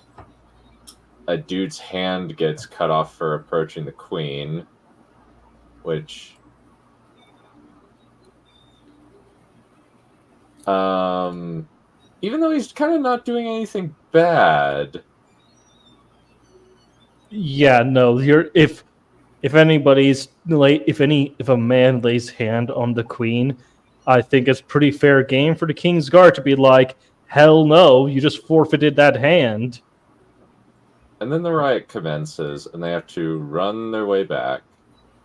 Yep. We do have an interesting little scene here where Laris talks to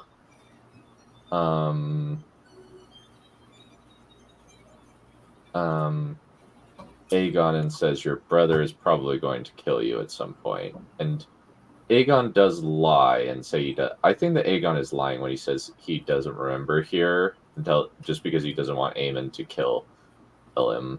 Yeah, he's definitely lying. He's definitely lying.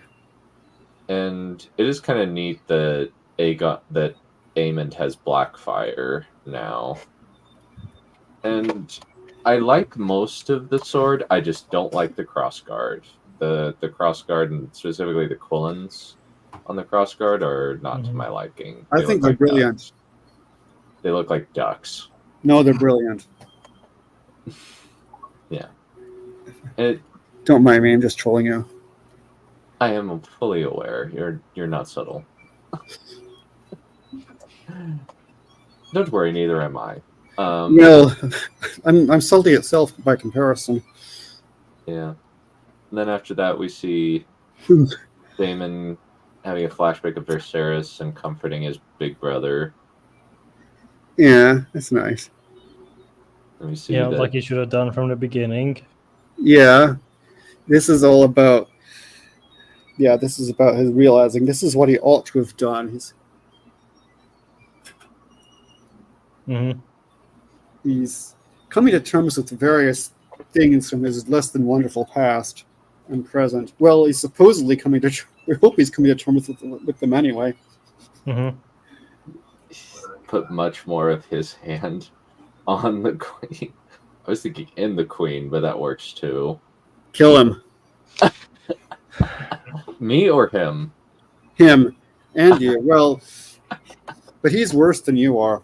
I know it sounds difficult, but it's true. At least you're mildly amusing. This is true, Trip. This is very, very true. Yeah. And yet that is the least of my problems with Kristen Cole. Yeah. Somehow. Yeah. Somehow. Let's Then see. after that, The Christinator. we have This bit. Yeah. Alan of Hull going up against a dragon, and the dragon seems to like him. The dragon's friendly. I think The dragon doesn't instantly incinerate him. This is correct. this. Yeah, I mean, maybe that could have been developed a little more, but Yeah. nice enough scene though. They just go with kind of the idea, he's Corlys' illegitimate kid. He's got the special blood that needed. Okay, this scene, I will say, I liked the conversation, like the last conversation those two were having, until it got a little bit distracting. Oh yeah, this is the scene with the unnecessary lesbianisms. I mean, this conversation was a good conversation, and It was. It was a good conversation. It's good that Rhaenyra and this Coleman, she's on the lowest low in the social order. They're having a bond together. That's good. But if it had been me, it was not well foreshadowed or built up to. I might have. If it had been me, I might have had them like hug each other or something, like hug each other and crying or something like that, you know.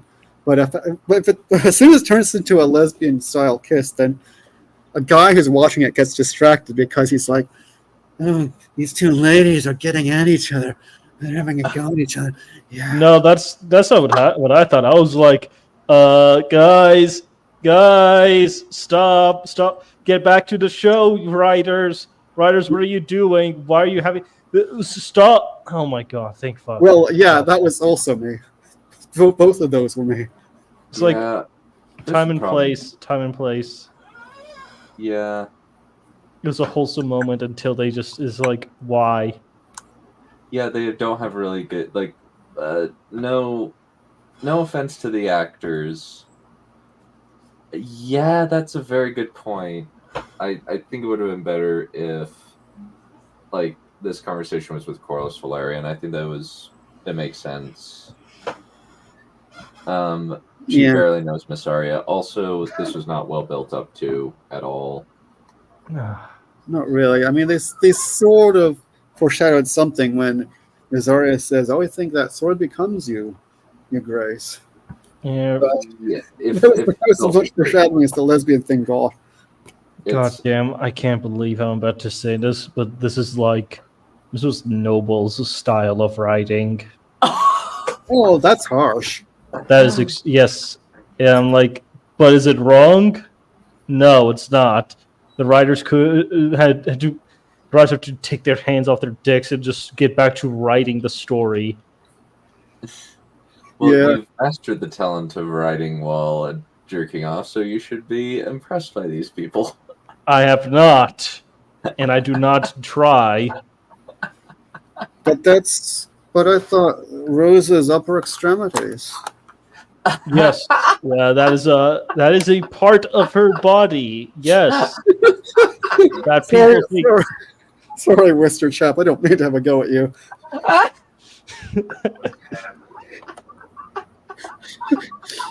I just it was all done. It's all Blighto's fault.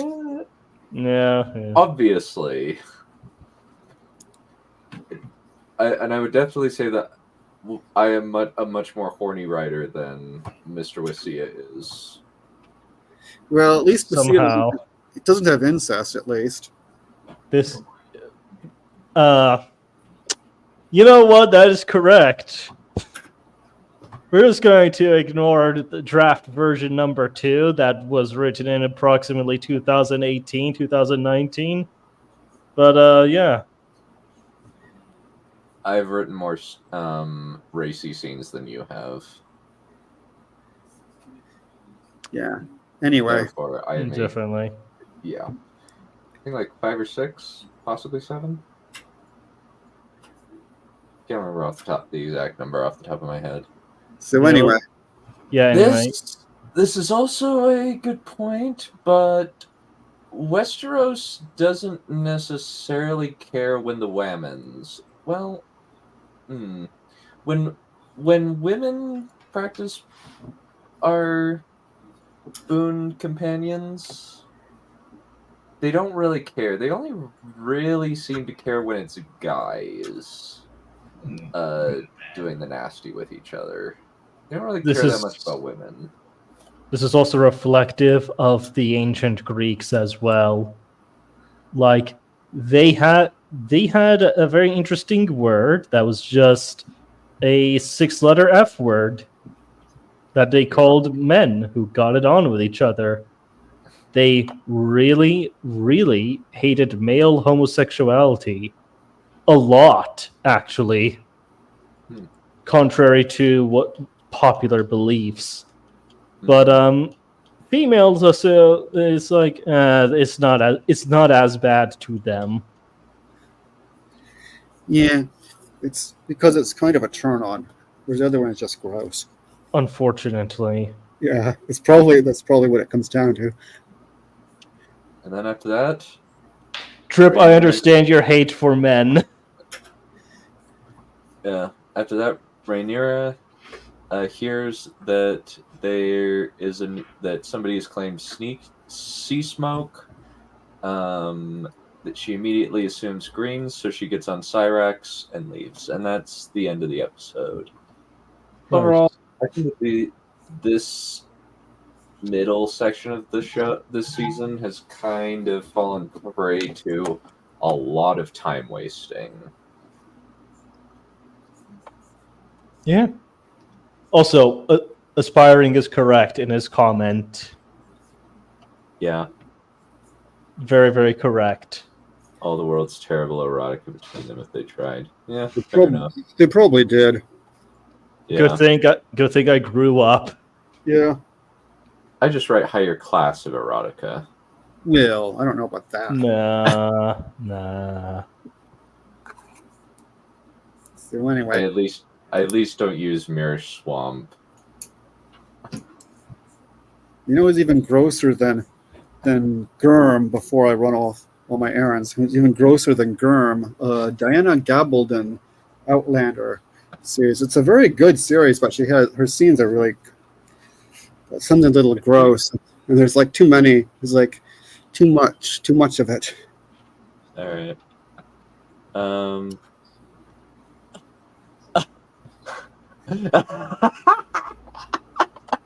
not even gonna attempt to rock it.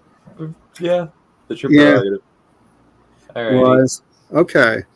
All right. I think that we're all good. We'll do next episode next week. And I'll be interested to see what they do in episode 7. I'm hopeful that I hope they pick up. Yeah. I really hope they pick up the pace already and cut it out with their random freaking sex shit. It's like, guys, we have a story to tell. It's a war. We're on the war arc now. Please focus. Well, it's just a lot of the interpersonal drama feels like time wasting rather than actually building to something is the issue. Exactly. I don't mind the interpersonal drama so much, but I have to agree about the random sex scenes. Yeah. Yeah, this has to go somewhere, you guys. You can't keep wasting time. Yep. Yeah. So you aren't even going to play the... Well, it's just because Balerion has to head out, so we kind of have to conclude. Yep, sorry. I suppose that we could show the trailer for season 2 for the next episode. You could show, and I could just make a run, and you could show the trailer. Yeah. I'm gonna have to run off and do something, and then run back and do some other things, and then watch episode 7. Yeah, let's just pull that out, and we'll. I guess we can do the inside the episode at another time. We'll probably. If I were Whis and Scorpio, I'd be offended. What? What? Who? I don't know what that's about exactly, but anyway, I gotta run. Offended by what? Yeah. Yes, the penultimate episode is like the big episode. All my life, Never I've lie. endeavored to serve Night the out. house and the realm. Sorry. And somehow none of it matters. House Targaryen is the blood of the dragon. Whose side are you on? If any may lay claim to it, what are we then? The old ways call for justice. War is coming. And neither of us may win. Senseless war and send. Let us prevail. Not like this. If you would take a big hand.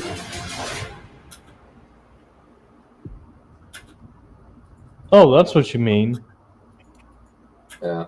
So, it's just like. I mean, this show's it's the first season was pretty nice and all. I really liked it. I thought it was pretty good. It's all about hype.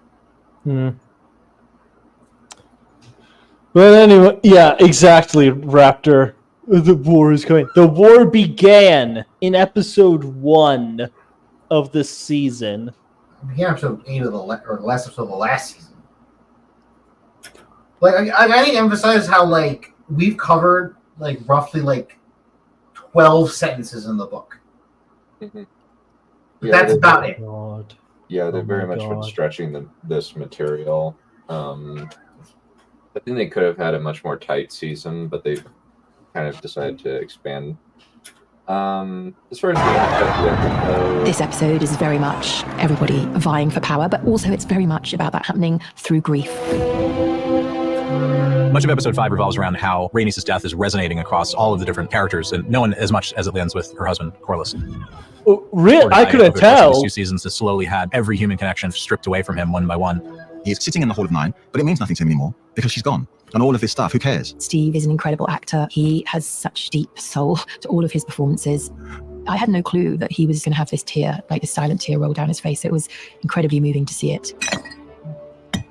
Our largest dragon has been killed. Duskendale. And Rook's rest are gone. I think everybody's reeling. I mean, Rhaenyra not the least of which. And you hear a lot of this backbiting and bickering going on at the table because everybody is under a tremendous amount of stress. They don't know how to react.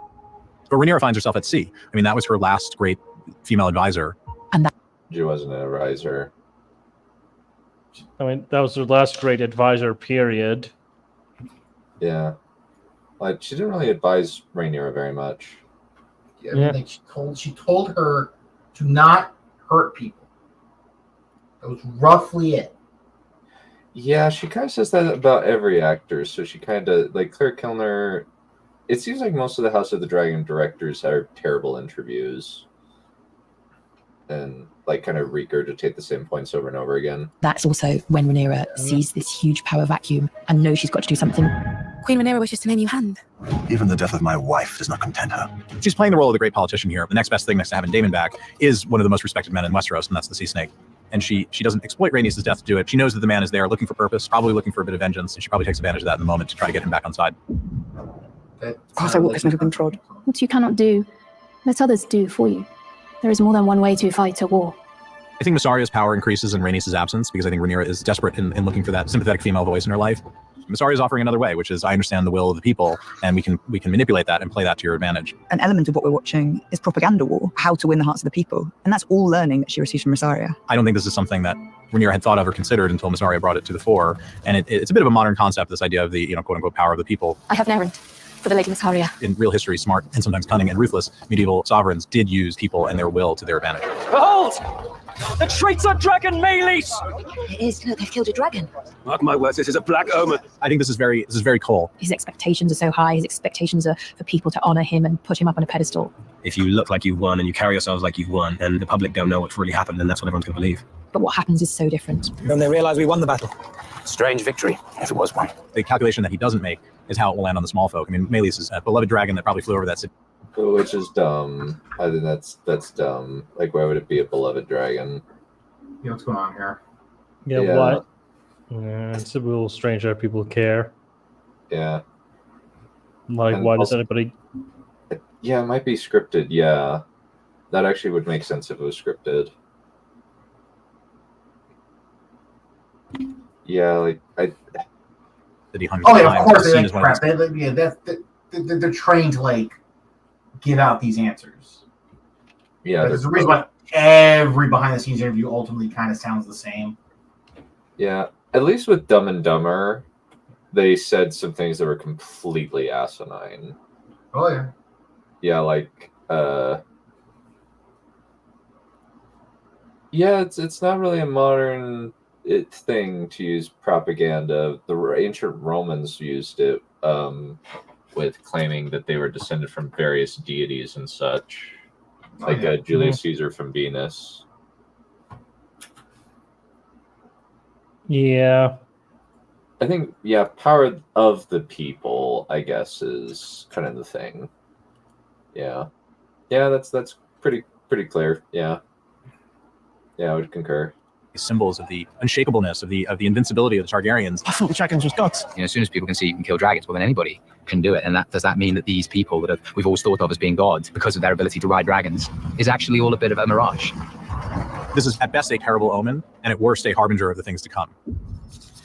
Yep, that's actually like that. Can we stop for a second? It's like, yeah, that's actually a pretty good way to describe it, because could you imagine being a medieval peasant and picturing somebody killing a dragon? in this world specifically. No, you can't. And so seeing a dead dragon being dragged across the street, you know, the symbol of the house that rules over you, and it's dead, it's decapitated even, that's not gonna sit very well. No, it's not.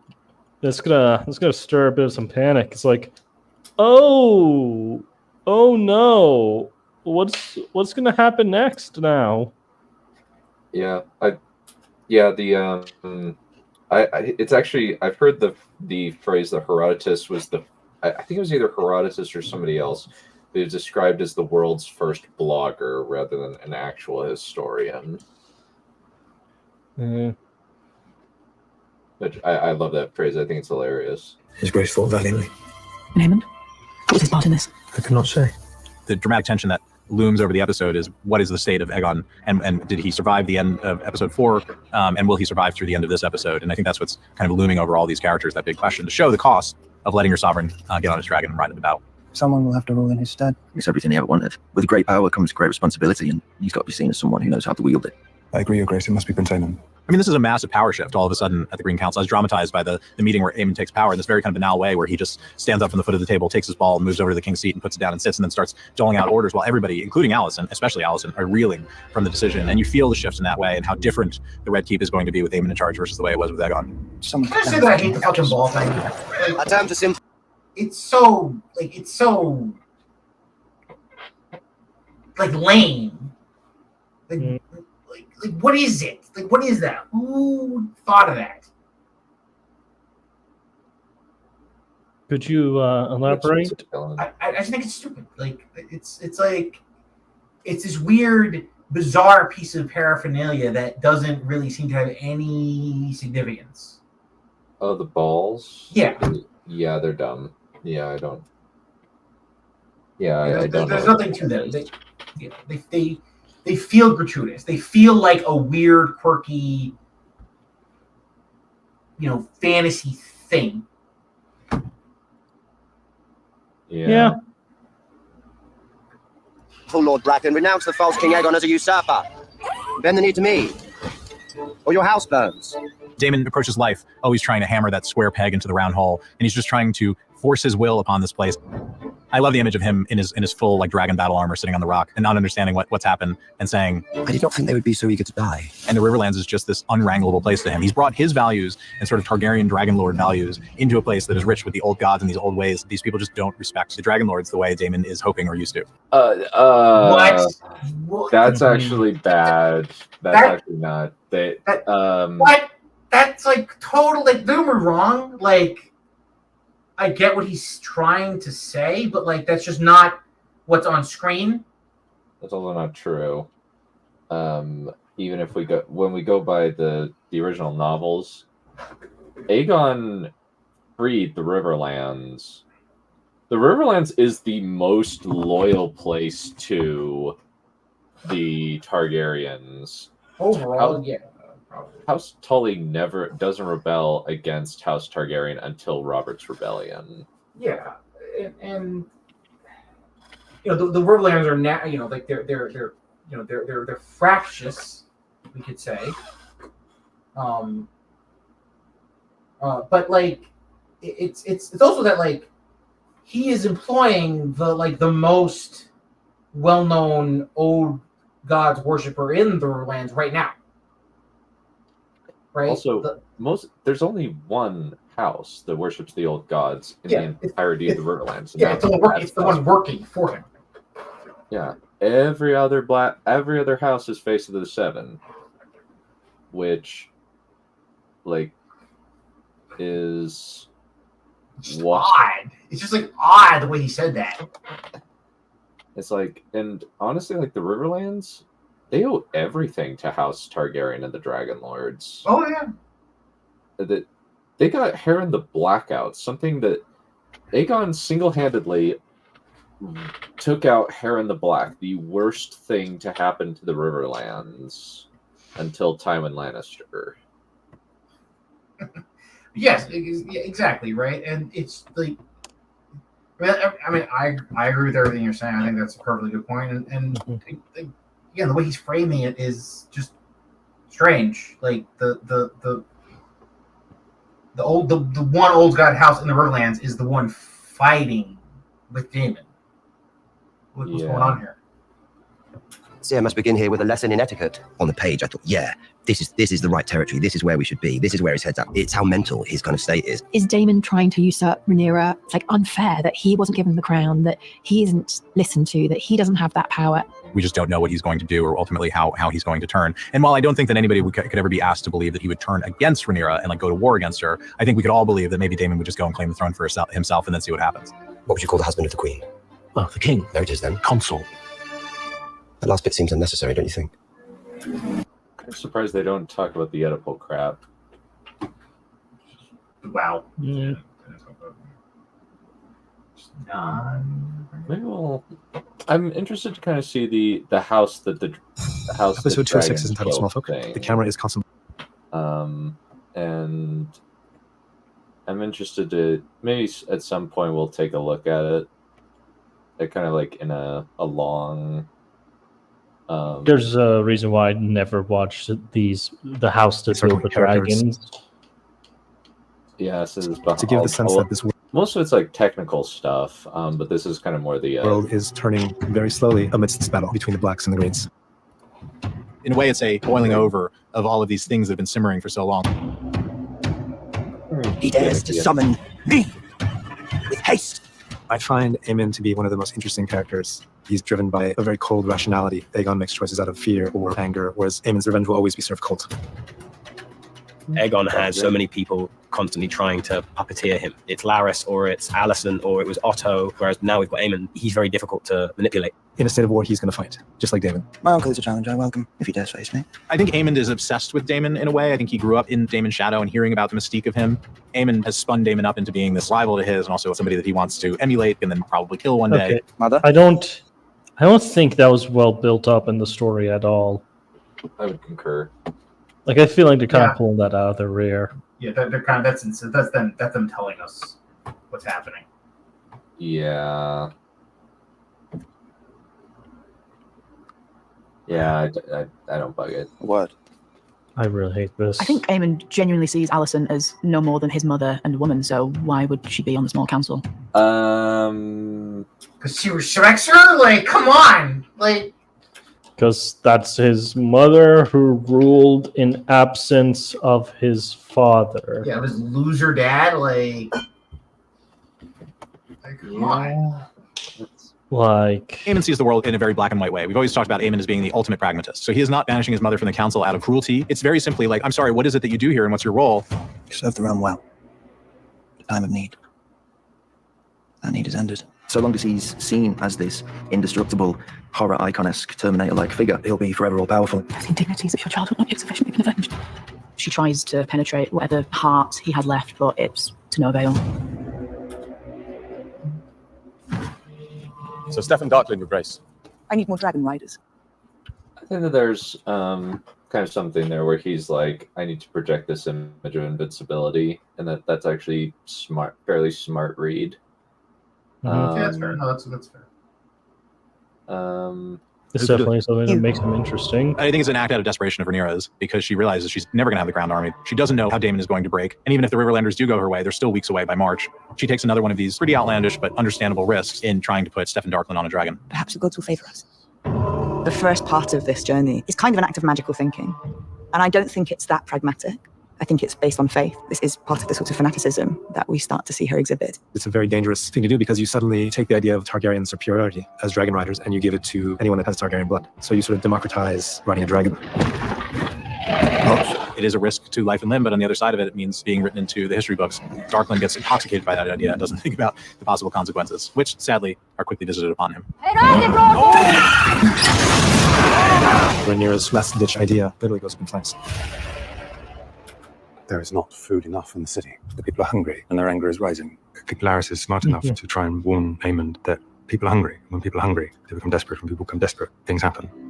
I think Larys is suggesting this in an effort to become the Hand. And he wants to show Aemon that he has an understanding of what's happening. Send word to Otto Hightower. Your grace. His Grace the King has regained consciousness this morning. Not happy news. Aemon has had to accept the fact that his brother survived, and he now has to deal with that, but I don't think Aemon is looking to give up his regency anytime soon either. And he is the king, and of course you want to hold on to that. Aegon is in grave danger. Now Aemon's, prowling around the castle. He's always had these suspicions of Aemon, but never really taken them too seriously. That's post talk. That's very post talk. I don't like that. That's very post talk. I didn't catch that. What was that exactly? You said that Aegon has always had suspicions of Aemon. Grave danger. Now Aemon's, prowling around the castle. No, Yeah, I agree. That is post talk. Yeah, that is post talk. Yeah, He thought Aemon is harmless. Yeah, the whole crux of the character dynamic. What's going on right now is that Aegon is realizing, oh shit, Aemon might actually try to kill me. That's what's actually going on. He's suddenly realizing that his brother is more of a threat than he had first thought. Like, he grossly underestimated this guy. Mm-hmm. Had these suspicions of Aemon, but never really taken them too seriously. And you know what? Actually, I want to stop. I want to hold off on this for a second. These inside the episodes are not doing the show any favor. Any favors? Yeah. It's making it. It just makes me look at. Sorry, I cannot speak. It just makes me look at this and think, oh, so you mean to tell me that you're accidentally making good stuff? Yeah, that's always. It's not that you guys are actually competent. It's just that you're stumbling through and lucking out on to greatness.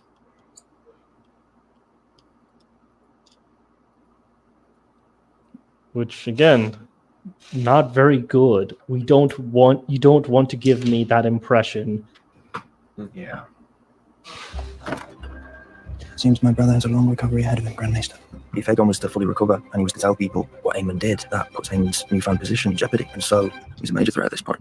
Or he could just tell anyone in his current condition, right? He doesn't have to be. I mean, Aemon's value is not Aemon isn't safe because Aegon is incapacitated. Aemon is safe because he rides the big dragon.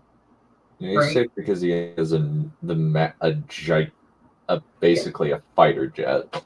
Exactly. He's riding the I don't know what the word would be. He's riding the game breaker, right? Yeah. He doesn't have. Aemon shouldn't be worried about Aegon. Aegon should be worried about Aemon. That's why he's keeping quiet. Come on. Mm-hmm. Basic stuff. Jeez. Yeah. This bit is kind of dumb. I don't like this bit. It's getting pretty restless in the streets of King's Landing, and I think all the sympathy that they gained after Jaehaerys' death, a lot of that has been spent. You have people who are scared and sick and hungry, and when the masses get restless, they point at the person in the highest levels of power and they blame them. Where'd you get that food? Gifts from the Queen. She thinks of us even now. I think the people of King's Landing have learned by now. The people in charge are only going to give them what they have to. I don't think they're stupid, and I think that's what happens. I think the aristocracy undermine people. No, I think what you just showed is that the people are in fact stupid. The fact that they're blaming Aegon for the shit that Rhaenyra is doing. It's oh, they're not giving us. Look at them; they're having so much good stuff, and we're all starving to death over here. It's wait, why are we all starving to death again? Because Rhaenyra placed a blockade on us, and oh yeah, that's right. This is just, this is why peasants shouldn't be politically activated. They don't know what the fuck they're doing. This is facetious. I mean, just slightly facetious. This is just indicative of them not forgetting what they wrote. Exactly. They kind of forgot that Rhaenyra was the one who put the blockade on them in the first place. Yeah. Another thing is, the Green's fleet didn't blockade the ships that Rhaenyra's sigil. Yeah, that's a problem. To be in charge. Yeah, somehow the Greens let that shit pass That he doesn't instead of confiscating it and claiming, comes to understand oh, the king brings gifts for you, the commoners. Even now, he still thinks of you, his people, and shit like that. It's come on. Come off it. She knows what makes them tick. She's one of them, and not just how to win their hearts, but actually what they really need. I really don't like her French accent. Like, I think her regular accent is much better than her really awful French. Yeah, like, come on. You already have a slight accent. Just use that instead of the French one. Like, Miss Arya is. Look, I'm perfectly fine with the French accent. I think it's very nice and lovely, you know, but do it right or don't do it at all. Giving Rhaenyra that layer that she's not getting from anybody else in their council, which is, how do I, from so far away on this literal island on Dragonstone, touch and affect King's Landing? And in this war, that psychological battle is very important. Your Graces, we must leave. Alicent goes through this whole experience in this episode of having all these layers of her family slowly stripped away from her. Her father is gone and missing, and her son might not survive his wounds. Cole is off on the march. Aemond is a monster, and she goes to the Sept to find comfort. And even that is not a sanctuary for her. There's the Queen of Fishes! There's a blockade. There's no food. The small folk are starving, and so there's no wonder that they see the royals come in their cart and all their finery, and it's such a slap in the face to them. It's very Marie Antoinette, let them eat cake. It's cause for revolt.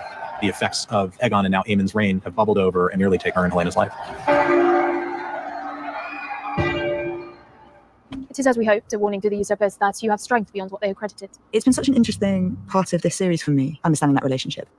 You watch two people who are deeply suspicious of one another develop a form of trust. Their relationship has found a dynamic which is not dissimilar to how they first met, which was this kind of open frankness and honesty and really taking each other at face value. In many ways, Seriously? Seriously? Have they ever interacted before this point? Or are they seriously trying to justify the random, and then they kissed? Because the writers got really, really horny and they wanted to smash their toys together in the freaking sandbox. Mm-hmm. Like, I'm sorry, that scene will always come off as just what? And immature. It is just immature to me. Yeah. Mm-hmm. Is the off-council hand of Rhaenyra. I think Miss Arya's power increases in Rhaenys' absence because I think Rhaenyra is desperate in looking for that sympathetic female voice in her life. Within a patriarchal structure, they underestimate both of us, really. I believe you are meant to be queen. And to what extent is there a degree of threat in watching two women begin to guide the path to war? The Dragon Sea Smoke has been sighted. He has a rider. Sea Smoke has been claimed, and she needs to go find out who, leaving the audience wondering what's going to happen next.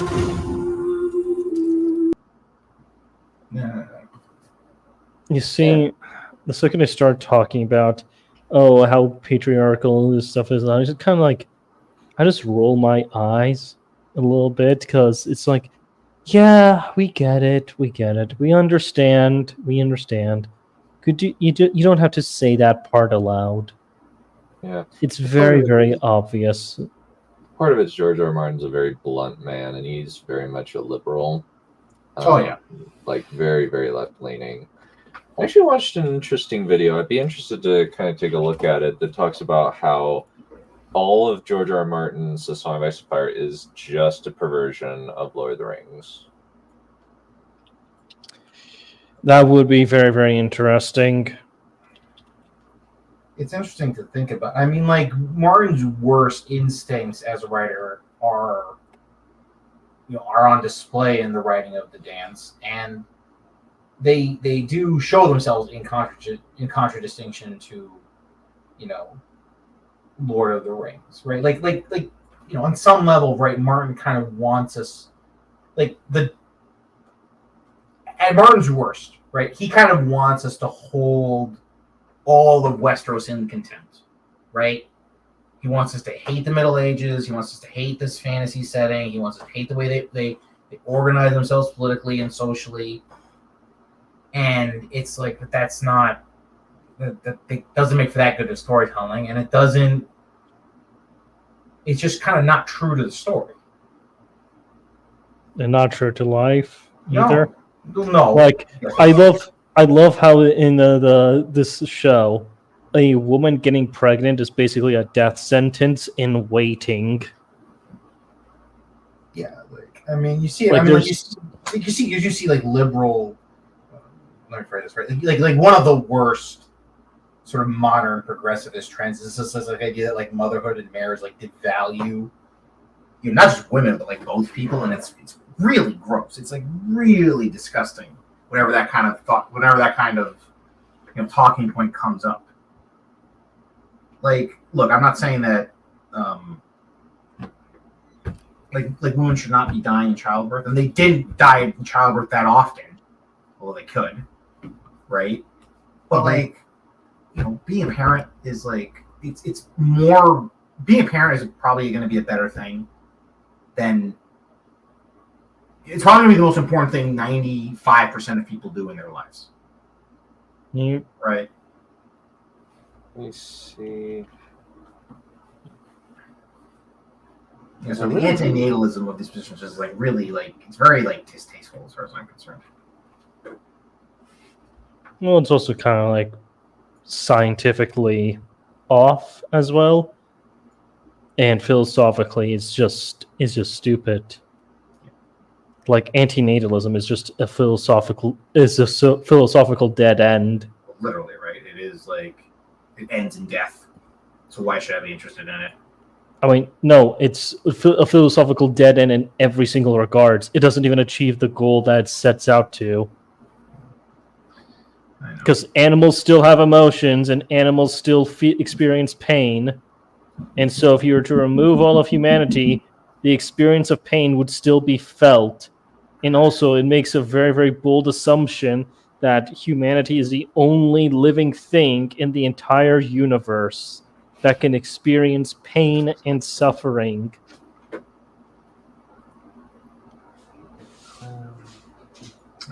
But no, to turn to Martin, it is like his boomer hippie-ness.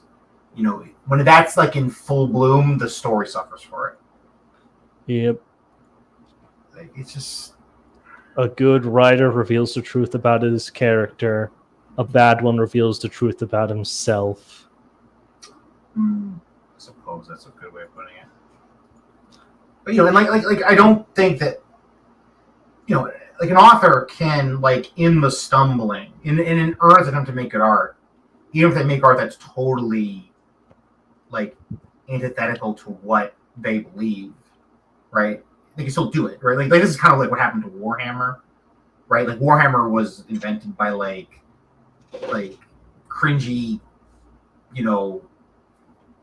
like British 2000s atheists, and well, not even that, right? Originally, it was made 90s. Yeah, exactly. Even then, it was made even before that, it existed as sort of like this pulp, this turbo edgelord pulp universe, right? Where the Space Marines were all like these idiots, right, and just bullies. And over time, by engaging with the material honestly, it kind of had to evolve into something more sincere. And that's not to say that I mean, what are you trying to... Hold on for a second. Space Marines are still a bunch of dumb idiots. Fuck them. Well, flips the table. Sure. But there's a difference between the way they were portrayed and the way they are portrayed. Like the way they were portrayed was they were literally just stormtroopers.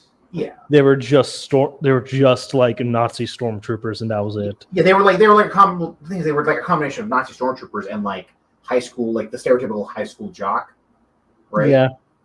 Now they're at least a little more sophisticated, right, in terms of how they're portrayed. I'm not saying they're portrayed as good people, but that's that's what I'm getting at. There's a better portrayal and play. Right. I have to get going myself, actually. So. All right. Hold on. So, what exactly were you getting at with that? Who, me? Yes, with this whole Space Marine example thing. Well, over time, right? The portrayal, the Space Marines originally, Warhammer originally portrayed was but I'm asking a comedy setting, right? Okay, so the question I'm asking is, how does this relate to House of the Dragon? It relates to House of the Dragon, and relates to Martin in the sense that because Martin has some talent as a writer, he obviously has some talent as a writer, even with all of his flaws and drawbacks. Like, yeah, even with all of his like ideological biases, that's what I'm looking for. Even with all his ideological biases, by honestly trying to make good art, he's made a good story, right? That transcends his own politics. It does. I maintain that it does. I can break down Star Wars and Fire in those kind of ways. Now, in the Dance of Dragons, he does not do that because Dance of Dragons isn't well written, right? But in the regular series, he does. I maintain that he does. And, I think that this is true of other, works of art, right? Like, I mean, like, as much as the original Star Wars movies are not, they have tons of flaws in them, right? Because George Lucas is honest about what he's earnestly trying to make a good piece of movie, right? For all their flaws, there's something, and for all their shitty ideas in them, right? There is like a kernel of excellent ideas in there. That's all I'm getting at. Very interesting. Haven't heard somebody bash on the ideas presented in the original Star Wars before, but I mean, like, we don't have to get into that right now. All right. Well, I guess that's everything. I mean, I don't know what to say. Yeah, agreed. Well, I believe that we will call it good for today. See you guys later. Bye. All right. See you. Enough. Kill me. Just end it.